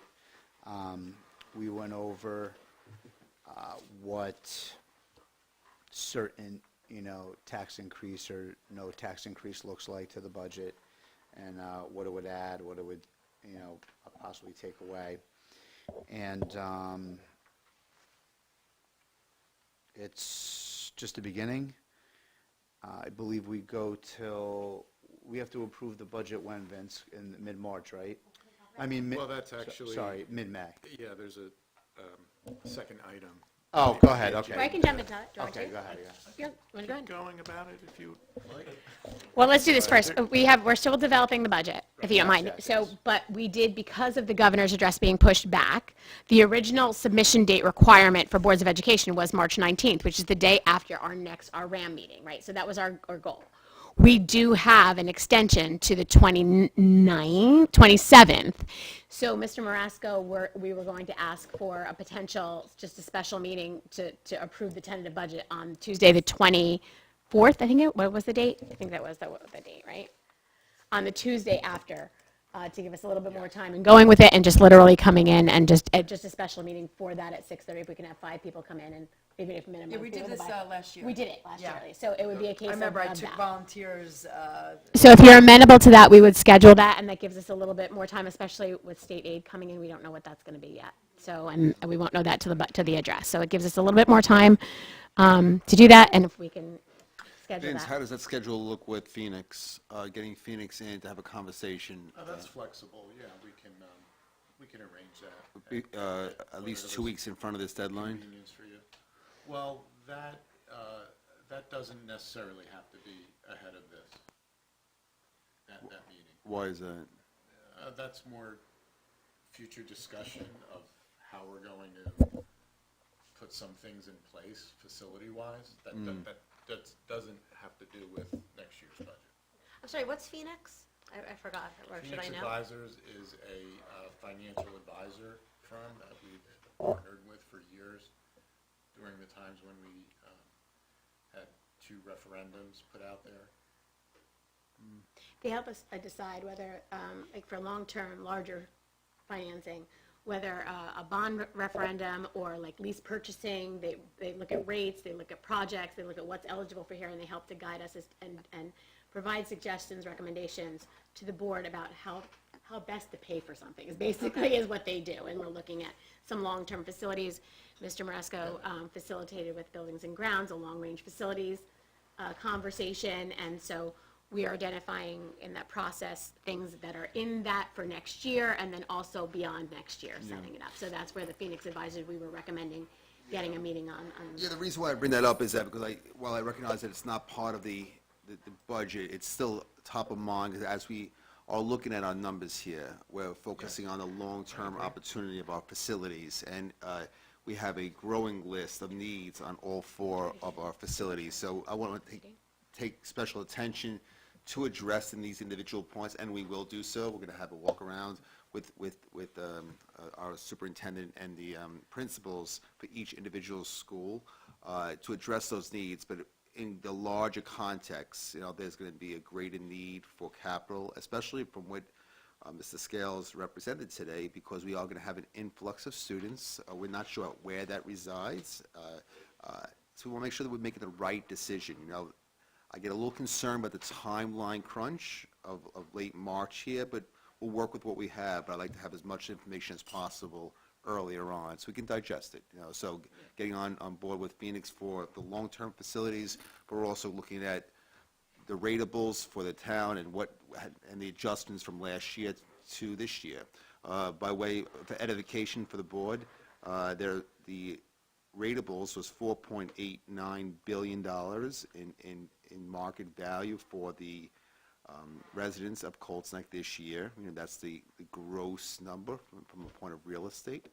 That's basically the starting point by which we're working off of our numbers. So that assessed value has increased exponentially over the past several years. So that comes into play as we look into setting up our budget for next year. But we're getting tight on time, so let's coordinate another, maybe next week, another sit down. Okay, thank you. 100%. Because that would be a question I've got too. Like you said, the ratables are, Yeah. and then you look at our new governor, who yesterday in front of everyone says New Jersey, we have a $3 billion budget hole to fill, right? So if you think about where they're going to try to cut, but more importantly, like you as the finance chief, right, chair, what does that mean when you've got a $3 billion hole in a budget? It means that you're spending more money than you have. Like I think my son knows how to do that, right? So, but if you think about these ratables increasing substantially, like is there things that we can look into to put money aside? Like I don't know what the rules are for, you have to put money aside for 2 years expenditures and things like that. But like those are the things we got to start thinking about. Like for the future boards, the future students, like if our town value went up and our lovely Monmouth County leadership likes to assess us every single year, it's going to continue to go up, let's just face it. But now, I mean, you can capitalize on that money's there without us having to increase anything. I think that's something to look into because we've got to start putting money away. We're going to need a school. That's it. Also address the township committee and contributing more to pilot fees from these developments that are coming in to our school district. Because absolutely, we're getting zero. Yeah, because that So ratables doesn't We include need Levant. to work with our township committee and give us the appropriate amount of money we need to educate our kids. Yeah, And you're if we're 100%. to build 800 homes, a percentage of that can come back into our classrooms. Yeah. Yep. If you apply the multipliers that we had for trying to figure out what Levant was, right? Where we're trying to figure out what would our tax revenue be from. Now you can apply those same things. Like I can rejig the equation just to add in 856 now new units. And I don't It's say a that substantial amount of money. I don't say that as adversarial to our township committee. I think we, as a board, need to work together Yeah. to make sure we're funded and we can do the right thing for our parents and kids in town. Totally, because if you think about it, like, we have to be very selfish about it as well, too. Like, if the town's going to take more money from us, not from a tax perspective, but from a rateable perspective, right? We are owed that money. That can't be going to Netflix at an airport. Like, we have to make sure that when there's more money that's being taken from every Colts Neck We have the resident, tool to capture it. that Yeah. goes to the schools and not, Are there any abatement programs, tax abatement programs structured in with these three approved builds? we don't know for the new ones, but they said no for Levant. Yeah. for Levant. Yeah. No. The other 3 sites that they just approved, It'll take a we while. don't know. Yeah. Okay. Probably take a while to figure out, but think about it, they're the developer, I don't think they need it, so. But otherwise, like, that's usually the incentive to get someone to come in and build, rather than, like, we don't want you to build here, but now the county and the Yeah, state, the they're reason why I forcing asked that is because that throws a big wrench into, because Yeah. we have expenses from day one, and you have an abatement opportunity that may go out 2 years, and now that's like, you know, we have to consider don't have that. any. Yeah, You're right. I'd be interested to know food if there for was an thought. abatement. Cool. But yeah, but thank you all for, the committee for doing this. We still continue to be very healthy financially, so. Yeah. Okay, I'd like to suggest, why don't we, since you're the liaison, why don't you reach out to Committee Member Buzetta, that I'd like to request a meeting with him. Dr. Garabay graciously agreed to sit in with us and the Finance Committee and Mr. Buzetta, so we can put this on the table, what our demands are, what we expect from the committee. Do you all agree with moving forward?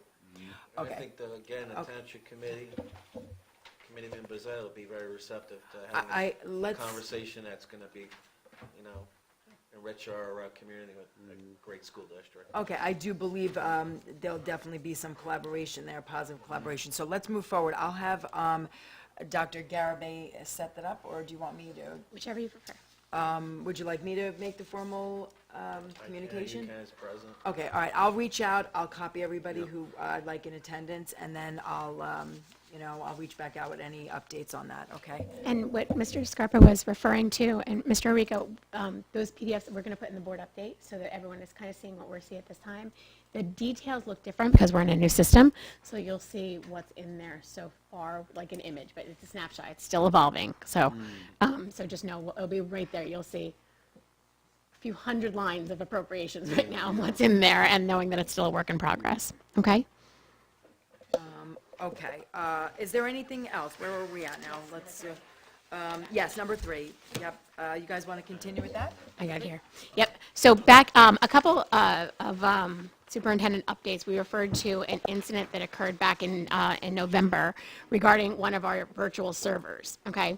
So Dominic Petrillo, who is our network manager, reported on Tuesday, November 19th, in 2025, during a routine upgrade overnight on the 18th of a particular switch on the network and a restart of one of the virtual machines that's on the virtual server, the domain controller, which handles a lot of stuff that is listed in here, he provided for me to share, failed to boot properly. Okay, so what does this mean? And simply stated, the server is critical and in charge of making sure any device, student or staff, that needs internet access is given an IP address and allowed on the network. It's a monitored IP address on the network. This server failed to boot after the troubleshooting. It was determined that there was a larger issue with the ASX host, one of the 2 virtual servers in the district. Very quickly, Mr. Petrillo was able to move all of the virtual computers over to the one virtual server that was working correctly at that time, and that's where everything has been running because he has not been able to get the other server up and going. So everything is being hosted with no backup on one server. So this is I want you to know that this is just for transparency. This was a project that was in last year's budget that came out to say, okay, let's see if we can get through. And it failed in November. So we made it from budget time to November until it failed. So we're at a point where it needs to be done. In the budget at the time, excuse me, the full replacement would have been about $40,000. Since that time, knowing that we wanted to be the most, address it in the most appropriate and critical way, but also being conservative, Mr. Petrillo, I give so much credit to, went out with his expertise, consulted, talked about different things, where he's actually able to do more of a hybrid approach that has a rebuild of a virtual server host, or refurbishment, if you will, plus some virtual new storage array, and a 40,000 ticket is now down to 18,000. Okay? So with that, so based on the critical need of where we are now and all the things that are managed on all of the devices that we all use, it's my recommendation that we move forward with this. We can handle it within budget currently with no additional funds being done. So I do feel from an infrastructure technology point of view, this is something we need to move forward with. I don't want to include it in the budget next year. I'd rather address it now, which we can do financially. What's the turnaround time on that? I can get that lead up time. I think he wants to address it as soon as possible because right now we've just got one server hosting everything. Anything that you mentioned with 1,000 on the end of it. I understand that. I- But I I- wanted you to see the No, number that went I down. know, I see it. But every time I sit next to you and I hear that at the end, I cringe. Yeah, But yeah. I understand, so Yeah. thank you for explaining Of that. course, and, thank absolutely. you. And if anyone has any additional questions, Mr. Petrillo is happy to give that information. Just let me know, and I'm happy to share it with him and to provide you with the answer. Can he, All right, great. is it like, can he just do like a health assessment just to show us like, because I don't know where our servers are held or anything like that. Like, Can he do that? Yeah, he absolutely. He would probably request, just for different reasons, that it be done. He's given some Yeah. updates before, that they just not be shared publicly No, of course. for vulnerability reasons. Well, that's what I'm saying, like Yeah. wherever the, yeah, okay. Of Because there's course. other stuff we can help them with, so. Of course. All right, Yep. Thanks. Dr. Garabay, shifting gears, going back to something earlier today, with regards to the stop cameras. Yes. When we met up with the transportation folks last week or 2 weeks ago, Mm-hmm. they were speaking about one of the challenges was the uploading of data. You know, when the buses come in, the head of the transportation has to go out to each individual Mm-hmm. bus, and she takes time doing that. There was an opportunity that if it arrives at a location, like the sort of the Wi-Fi picks up on it or automatically, and that would alleviate a lot of time on her end, and they can let her better serve in other areas, you know, which we discussed in negotiations. The $11,000 proposal, does that include that up, you know where I'm going with this? No, yes, we can talk about that from, I mentioned it to Mr. Petrillo, who would have to do some more. Right now, it is a very, it's based upon the actual devices themselves. So the recordings are on the devices. It's not something that's connected to a Wi-Fi or can be uploaded. Correct. But it would have to be uploaded and put something. So it's definitely something he can look further into. Okay. With what we're purchasing right now. But the purchase, the price you gave does not include that infrastructure to have it automatically We would look uploaded? at, yeah, we would look more from a network internally to see what we can do internally. He wants a better idea of how to do it internally than Okay, purchasing more at this time. Okay, Yeah. all right, very Yeah, as we're learning more about how to do it. and- Excellent, okay. Yeah. Thank you. Okay, anything else? Anybody want to add anything to the finance portion?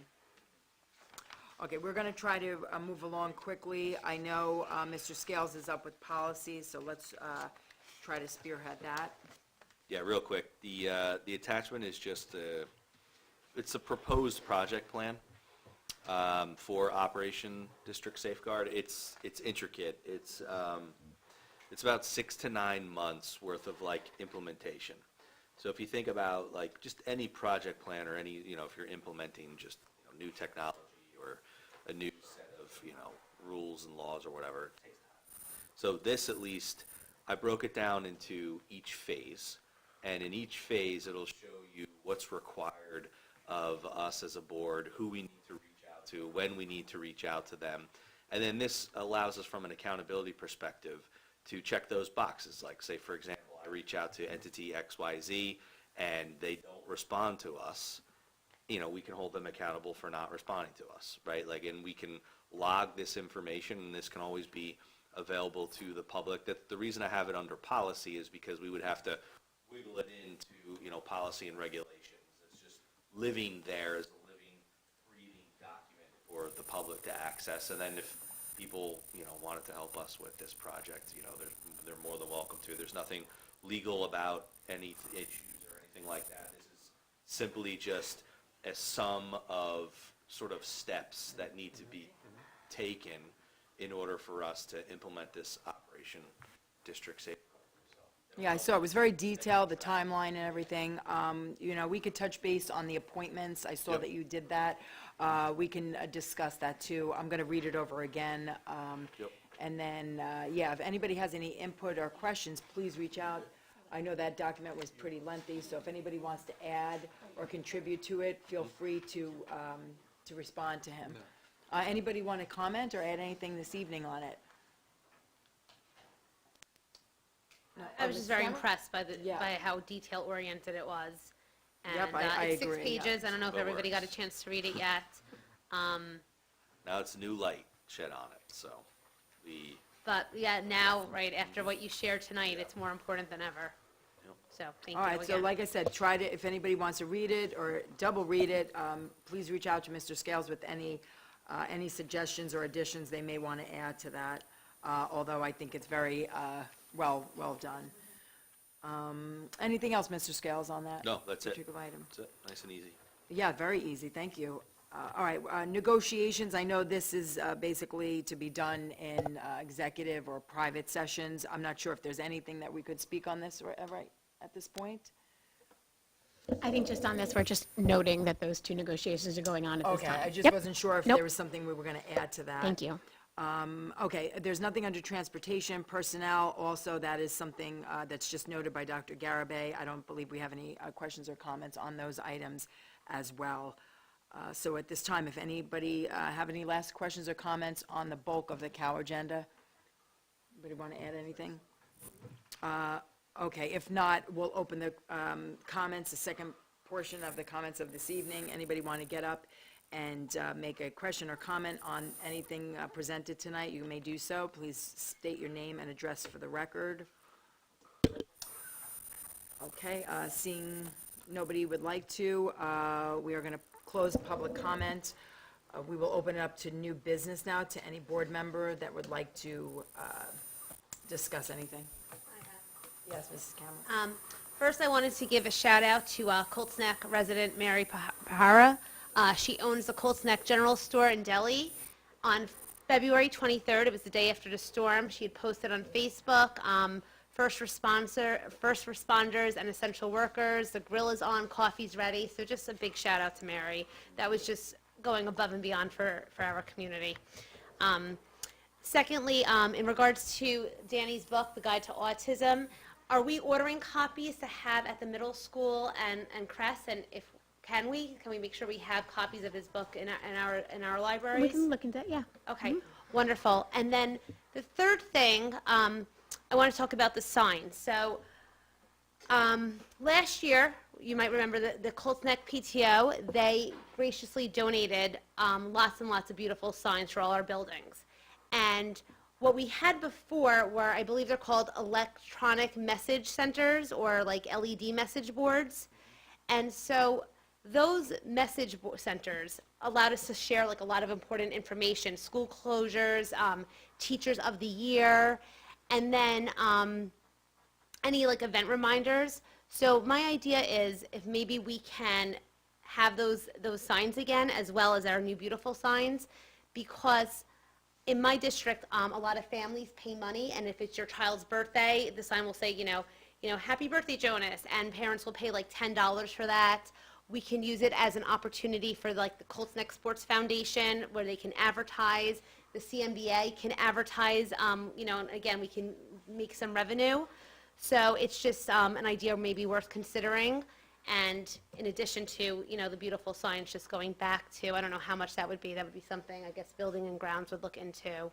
But I believe, right, LED signs, or I wasn't sure what they called, EMC. They were the ones with the letters, where you go out and you put the letters on the board each time. Those were the signs we had for all three buildings. Right, that was, but we never had like. The front, ones in the front? We only had the ones that had the letters Oh, that were no, like, no, we that's did not what I'm not, talking about we did then. not I have meant like an electronic signs. electronic No, one in addition we to weren't allowed to our put new those up. ones.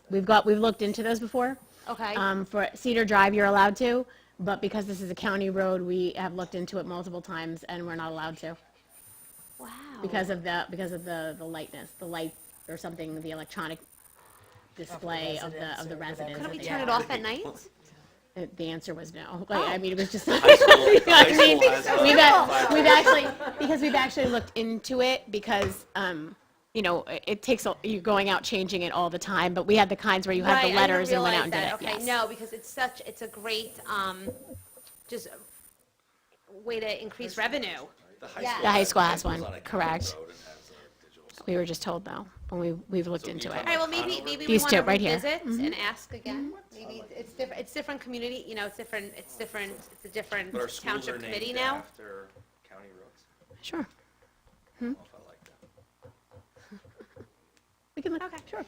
Yeah, so it's just a new idea, just to, again, increase some revenue. I mean, every birthday, it's $10, it adds up. So, and parents love taking pictures of their kids in front of the sign on their birthday, so, okay. That's all for me for new business. Great, thank you, Mrs. May I add one Campbell. thing? Yeah, please. I just want to give a 2-second update about the 25-26 calendar. So we have used all 3 of our emergency close days, okay? So that puts our tentative last day of school, given anything, at June 24th, okay? Because we had 3 days built in. We do that every year where we build them in. So we won't be revising to give any days back. I'm putting it in the universe. We are not going to have any reason to close anymore. That being said, we would just need to look elsewhere, and with the upcoming spring breaks coming in, it's not something that we like to do because people have plans. So just know that hopefully, we have good weather, we have good energy, no power failures, nothing with pumps, nothing with septics, nothing with anything else that happens. Has potential to happen. We're going to put all good vibes out and we're going to be fine, but just knowing that currently right now with the use of the 3 emergency days, the last day of school is confirmed as the 24th. So I'll be working with Dr. Rigby to give a definitive update on 8th grade graduation and those types of things. So exciting. Okay? That's it. Anybody else for a new business? Yeah, I've got, Okay. oh, no. Oh, but Mr. you, Wood- please. Mr. I'll close this out. You go ahead. All right. I wanted to bring up an issue that I think we're having with the enrichment program, and I wasn't quite sure how to bring it up. I didn't want to step on the administration's toes about it or bash it in any kind of way. I feel like I see an opportunity to improve it. And it was brought up. I wanted to do it I wanted to mention something about this for a while. But something happened this week that was just like, I got to say something. I don't like how the enrichment program pulls kids in, pulls them out. I think we can, bring up, start discussing the, maybe looking at to making like, I don't want to say this, I know it's like a trigger word, but a gifted and talented class. Not triggering at all. You can call it whatever you want. I don't really care. I don't really care, but a So we called it back dedicated in the day. class for for those kids.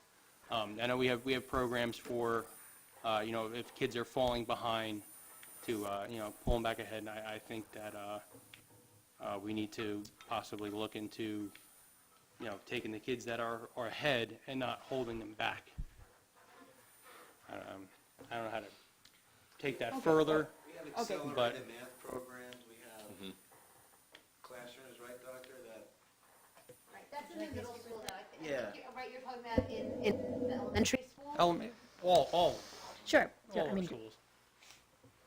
We can speak to that another, as new business, we can talk to that. It's a pretty extensive conversation with a lot of detail that goes into it. I know the situation that, Rigby needs to be here. Dr. Reynolds, Reynolds, sorry. correct, the teachers and the people, a lot goes into identification. There's a lot to our program, so I think it definitely deserves a more timely conversation. I would also encourage, if it's of a personal nature, that we have No, conversation it's with. not- No, I that know it's- Doctor, I'm just doing the chain, like, I can always communicate with Dr. Reynolds about anything that's not, do other at public those- school systems in our county have dedicated classrooms for enrichment? some. Just some. It's called homogeneous grouping. That's not something we have until we have our accelerated math programs. We do heterogeneous groupings, and then we have targeted intervention where interventions for students to catch up on specific skills based on different assessments. And we have target TEP, which is targeted enrichment. And then we use an identification criteria with a natural break in data where we see kids who qualify. And it allows actually our philosophy, and again, we can come to visit it at a more robust type of conversation, but it allows for more opportunity for students to participate who may have missed something. It's skill-based based on moments in time. So that's what we have looked at, through the years, but we can certainly entertain a larger conversations if the board would like to do that. I actually was a gifted and talented teacher for 2 years. I love the experience. And it was something in my district that we started in second grade. It was one second grade class that branched out to 2 third, 2 fourth, 2 fifth. And originally, it was such a strong program because it really was just the G&T population. But through the years, those classes only had 8 or 10 kids. And so what was happening was then they were bringing more kids in just to keep the classes about the same number because some people felt it was unfair to have a teacher. And so then it was slowly getting watered down. And then we went to an enrichment, the pull-out enrichment, because of the fact that then, first of all, it was just a lot cheaper. And that way then you could argue, well, a kid is only gifted in one area versus another, so that way you can meet their needs. But the research does show, like you were saying, no different than tiered interventions, that really our gifted students do really need sustained academic challenge, not just periodic enrichment. So the research does support what you're saying. It would just be a model. And I do believe once they get to middle school, that they're grouped then. But it is something that, it does really, it might be a great conversation to have maybe through our, our 2nd through 5th grade or something like that. So, And I can share, years ago, we actually had an enrichment gifted and talented task force, and there was a lot of information and data that was collected based on our programs. I'm happy that was years ago. I can share that with what we've had, because it's been evolving through the years, and certainly can welcome another conversation. right. It would be a very small class usually, because there's just, true gifted and talented. It's not just a child who gets A's. It's a lot more than that. So, but yeah. Okay, I just great. think there's a problem with the. Yeah. No, thank pulling you for them bringing out that of up. the class for Yep. a little bit, and they go Yep. back in, and they might have missed something. Like I just personally, my daughter forgot, came back to her normal class, and didn't realize there was work assigned in her book. Didn't bring the book home. She didn't know there was work for it, and Right. Yep. That's. yeah. Yeah. No, this we could definitely talk about with curriculum and go forward. I love the idea. So it would set us apart. We have such a strong special education program. It'd be nice, to also enrich our enrichment students. Ms. Rickberg, I just want to comment. First of all, I appreciate you bringing that up. We should never be afraid of bringing ideas. That's what we're here for. That's what we ran for. So, and I also want to reiterate, we're never here to criticize or scrutinize the administration. So I don't want you to feel just by making comments, that's not our mission. I It's, know that's their job. I don't want to. yeah, no, Who am I to Dr. tell them that, Garabay, no. Like I said, if you Yeah, but you're ever, bringing it I up. always encourage the board members to reach out to Dr. Garabay, and in this case, that you did it publicly at a board meeting is excellent. This way we work on it. What I'd like you to do is bring up those issues that you feel are troubling or that you'd want to see changed, and reach out to Dr. Garabay in an email, and then, like I said, we could put it on the agenda so we can have an open conversation. I don't want anybody to ever be afraid of saying something at a board meeting. I don't think anybody on this board gets triggered with any word, so never feel that way. But I just want to. Well, I wasn't concerned with anybody here. Oh, okay. Okay. Well, I just want to make sure we're here to make positive change and work alongside with the administration, not tell them what to do. That's not our role as board members. We don't tell them. Absolutely. But they certainly are open to suggestions or, complaints, conversations. That's what they're here to do. So it's phenomenal that you brought it up, and maybe, working with Phyllis and Mrs. Camera, and the administration, we could better our programs. That's what we want to do. All right, so thank you for your comments, and we're looking forward to get that email out and add some things that, that you want to address. Okay, Mr. Scales, I know you wanted to say something, and then I'll wrap it up with one or two comments. Yeah, I think just kind of some of the conversations we've had about affordable housing and things like this, and then our schools being named after Monmouth County roads, it got me thinking, when you look at sort of a publication that comes down, and I'm like, well, wait a minute, who truly is like an ally of our district, right? What person is doing things that protects our school, right? We don't have a governor that is protecting us whatsoever. We've got a $3 billion shorthole. We've got a county team that's not protecting us, that didn't help our township committee fight for the affordable housing. So when you think about the nation, the United States of America has a birthday coming up, and it's 250 years. And I've been struggling trying to figure out, well, how can our school really celebrate and promote that as well too? So what I'd like to propose is to form an exploratory committee to rename the primary school Donald J. Trump Primary School. So I'd like everyone to take that into consideration and form a committee and see not only how much this would cost, but sort of, you know, what lines, if any, could be crossed by naming a school after a president. But I've done some research on it as well. There are no schools in America named after Donald J. Trump, but there are 80 named after Barack Obama. So what I sent those statistics to Kevin. Did you forward those? No. Oh, Yeah, it's so funny. I just sent all of that information to him. So I think it's time. I think it's time to, again, it's confusing having kind of the same name after two schools. But I think if we look at who our true ally is and kind of who we're modeling things after, the birthday of America, and someone who has contributed a great deal of time to this great town of Cold Neck, it would be our President, Donald J. Trump. So I'd like you all to consider that. Absolutely. So I love the idea, and this is what gets the mind going here. The branding that went behind the original naming of the schools. Is there any found in the bylaws? But is there methodology in the bylaws that came up with? Okay, we're going to call it Conover because it's on Conover. Well, it wasn't Stated as the official name of the school, it's in the bylaws, yeah. change, I would imagine, you'd speak to the attorney. Yep.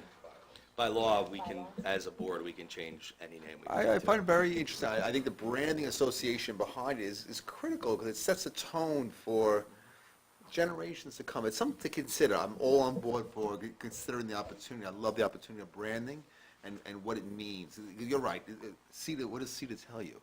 What does Conover tell you? You know, I live on Deer Path. I want to name it Deer Path. You know, so I mean, like, you know, I mean, like, it's kind of yeah. It's kind If of, I may, we were actually a beneficiary of Conover Estate when they passed, and that was one of the things we used to purchase playground equipment with. So it's named after a landowner of Cold Snack. That was this Conover itself? Correct. It's a person. Okay. Conover is a person, and I can provide you that historical information. I'm happy to share that onto the board because Yeah, it's it'd be commemorating. I do believe this was actually somewhere around here. It may not be actually here. This was the property of Joseph Conover, and we actually were beneficiaries of his estate not too many years ago. The name of school would be the So. primary school. So, just wanted to give you that I mean, information. it's the, we'll call it the newest school in the district, right? So to your point, again, crossing those lines, if something is named after an individual, one of the properties are named after that individual, so we still have room for, but yeah, some things to consider. Thank you for listening. Yeah, no worries. I definitely think, oh, yes, Mr. Rignetta. Piggybacking on that, what Mr. Scales suggested, I think that's a great idea, but I also maybe consider one of the schools, Joshua Huddy School, especially for our 250th anniversary of our country and the Revolutionary War, naming one of the schools, not only after our president, but after Joshua Huddy, because he's a local Revolutionary War hero and definitely symbolizes our town. So we could take into consideration that as well too with exploratory. I like that. Joshua Huddy Park. Joshua Huddy Park. So, I mean, if we're doing one, maybe do all three. Yeah. That's so funny. Just to be completely transparent, me and Kevin have reached out to the president and would love to have him visit our district as well. So instead of having Secretary McMahon, just to be transparent, so in case anybody wants to Oprah request my records. And I know people wanted to know how long and all that stuff, how long it took me to contact McMahon, so that I am working on that with Mr. Walsh's assistant. So, like I said, it's out there. Obviously, right now, the tensions with the ongoing conflict in Iran, that's not going to happen anytime soon. But I just want to let the public know that. Yeah. Okay, so Thank you. moving on, anybody have any final thoughts? Final thoughts? Okay. Anybody? Nope. Okay. Lastly, I just want to the last meeting, I meant to speak on this, but it slipped my mind. We were so busy with other things. But I just want to remember not only the military that we lost recently, but the family that was murdered in our town back in 2018, the Canaro family. I did not know them personally. Maybe Mr. Walsh, being in the police department, he, had some, just normal interactions with them. But I just wanted to remember the two children, their parents, that were violently taken from this earth. Those two children, were students here, and I can't imagine the situation that the district went through. Dr. Garibay, the teachers that were, in contact with these children every single day, watching them grow, helping them, achieve the best, people that they can be. And it's just so sad that this entire thing happened. And I just want to make sure that the community knows this board does remember, and the fact that the brother Paul was found guilty on all counts. So justice, I believe, was served. But the reason why I'm bringing this up is I just want to remember those two kids, that they were, their lives were stolen from them. And what's that? Yeah, so I just wanted to make A lot of sure. roads that lead up to the schools too, so think about it. So like I said, I pray for them. I hope they're in a much better place, and I hope that we served them well while they were here. So thank you, Dr. Garibay. I know you went through a lot with that situation.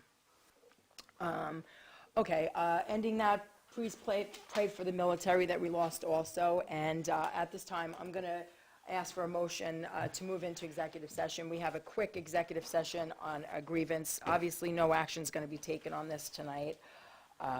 And it probably would run about 10 minutes. And our live streaming will conclude at this time. Motion. Thank you for joining us. Second. Second? Phyllis and Sorry. Mr. Scales, excited. all in favor? Opposed? Motion carried. Good night. Recognize Hi, Vinnie. Mr. Wickberg is present for that vote. Roll call. Okay. All right, can we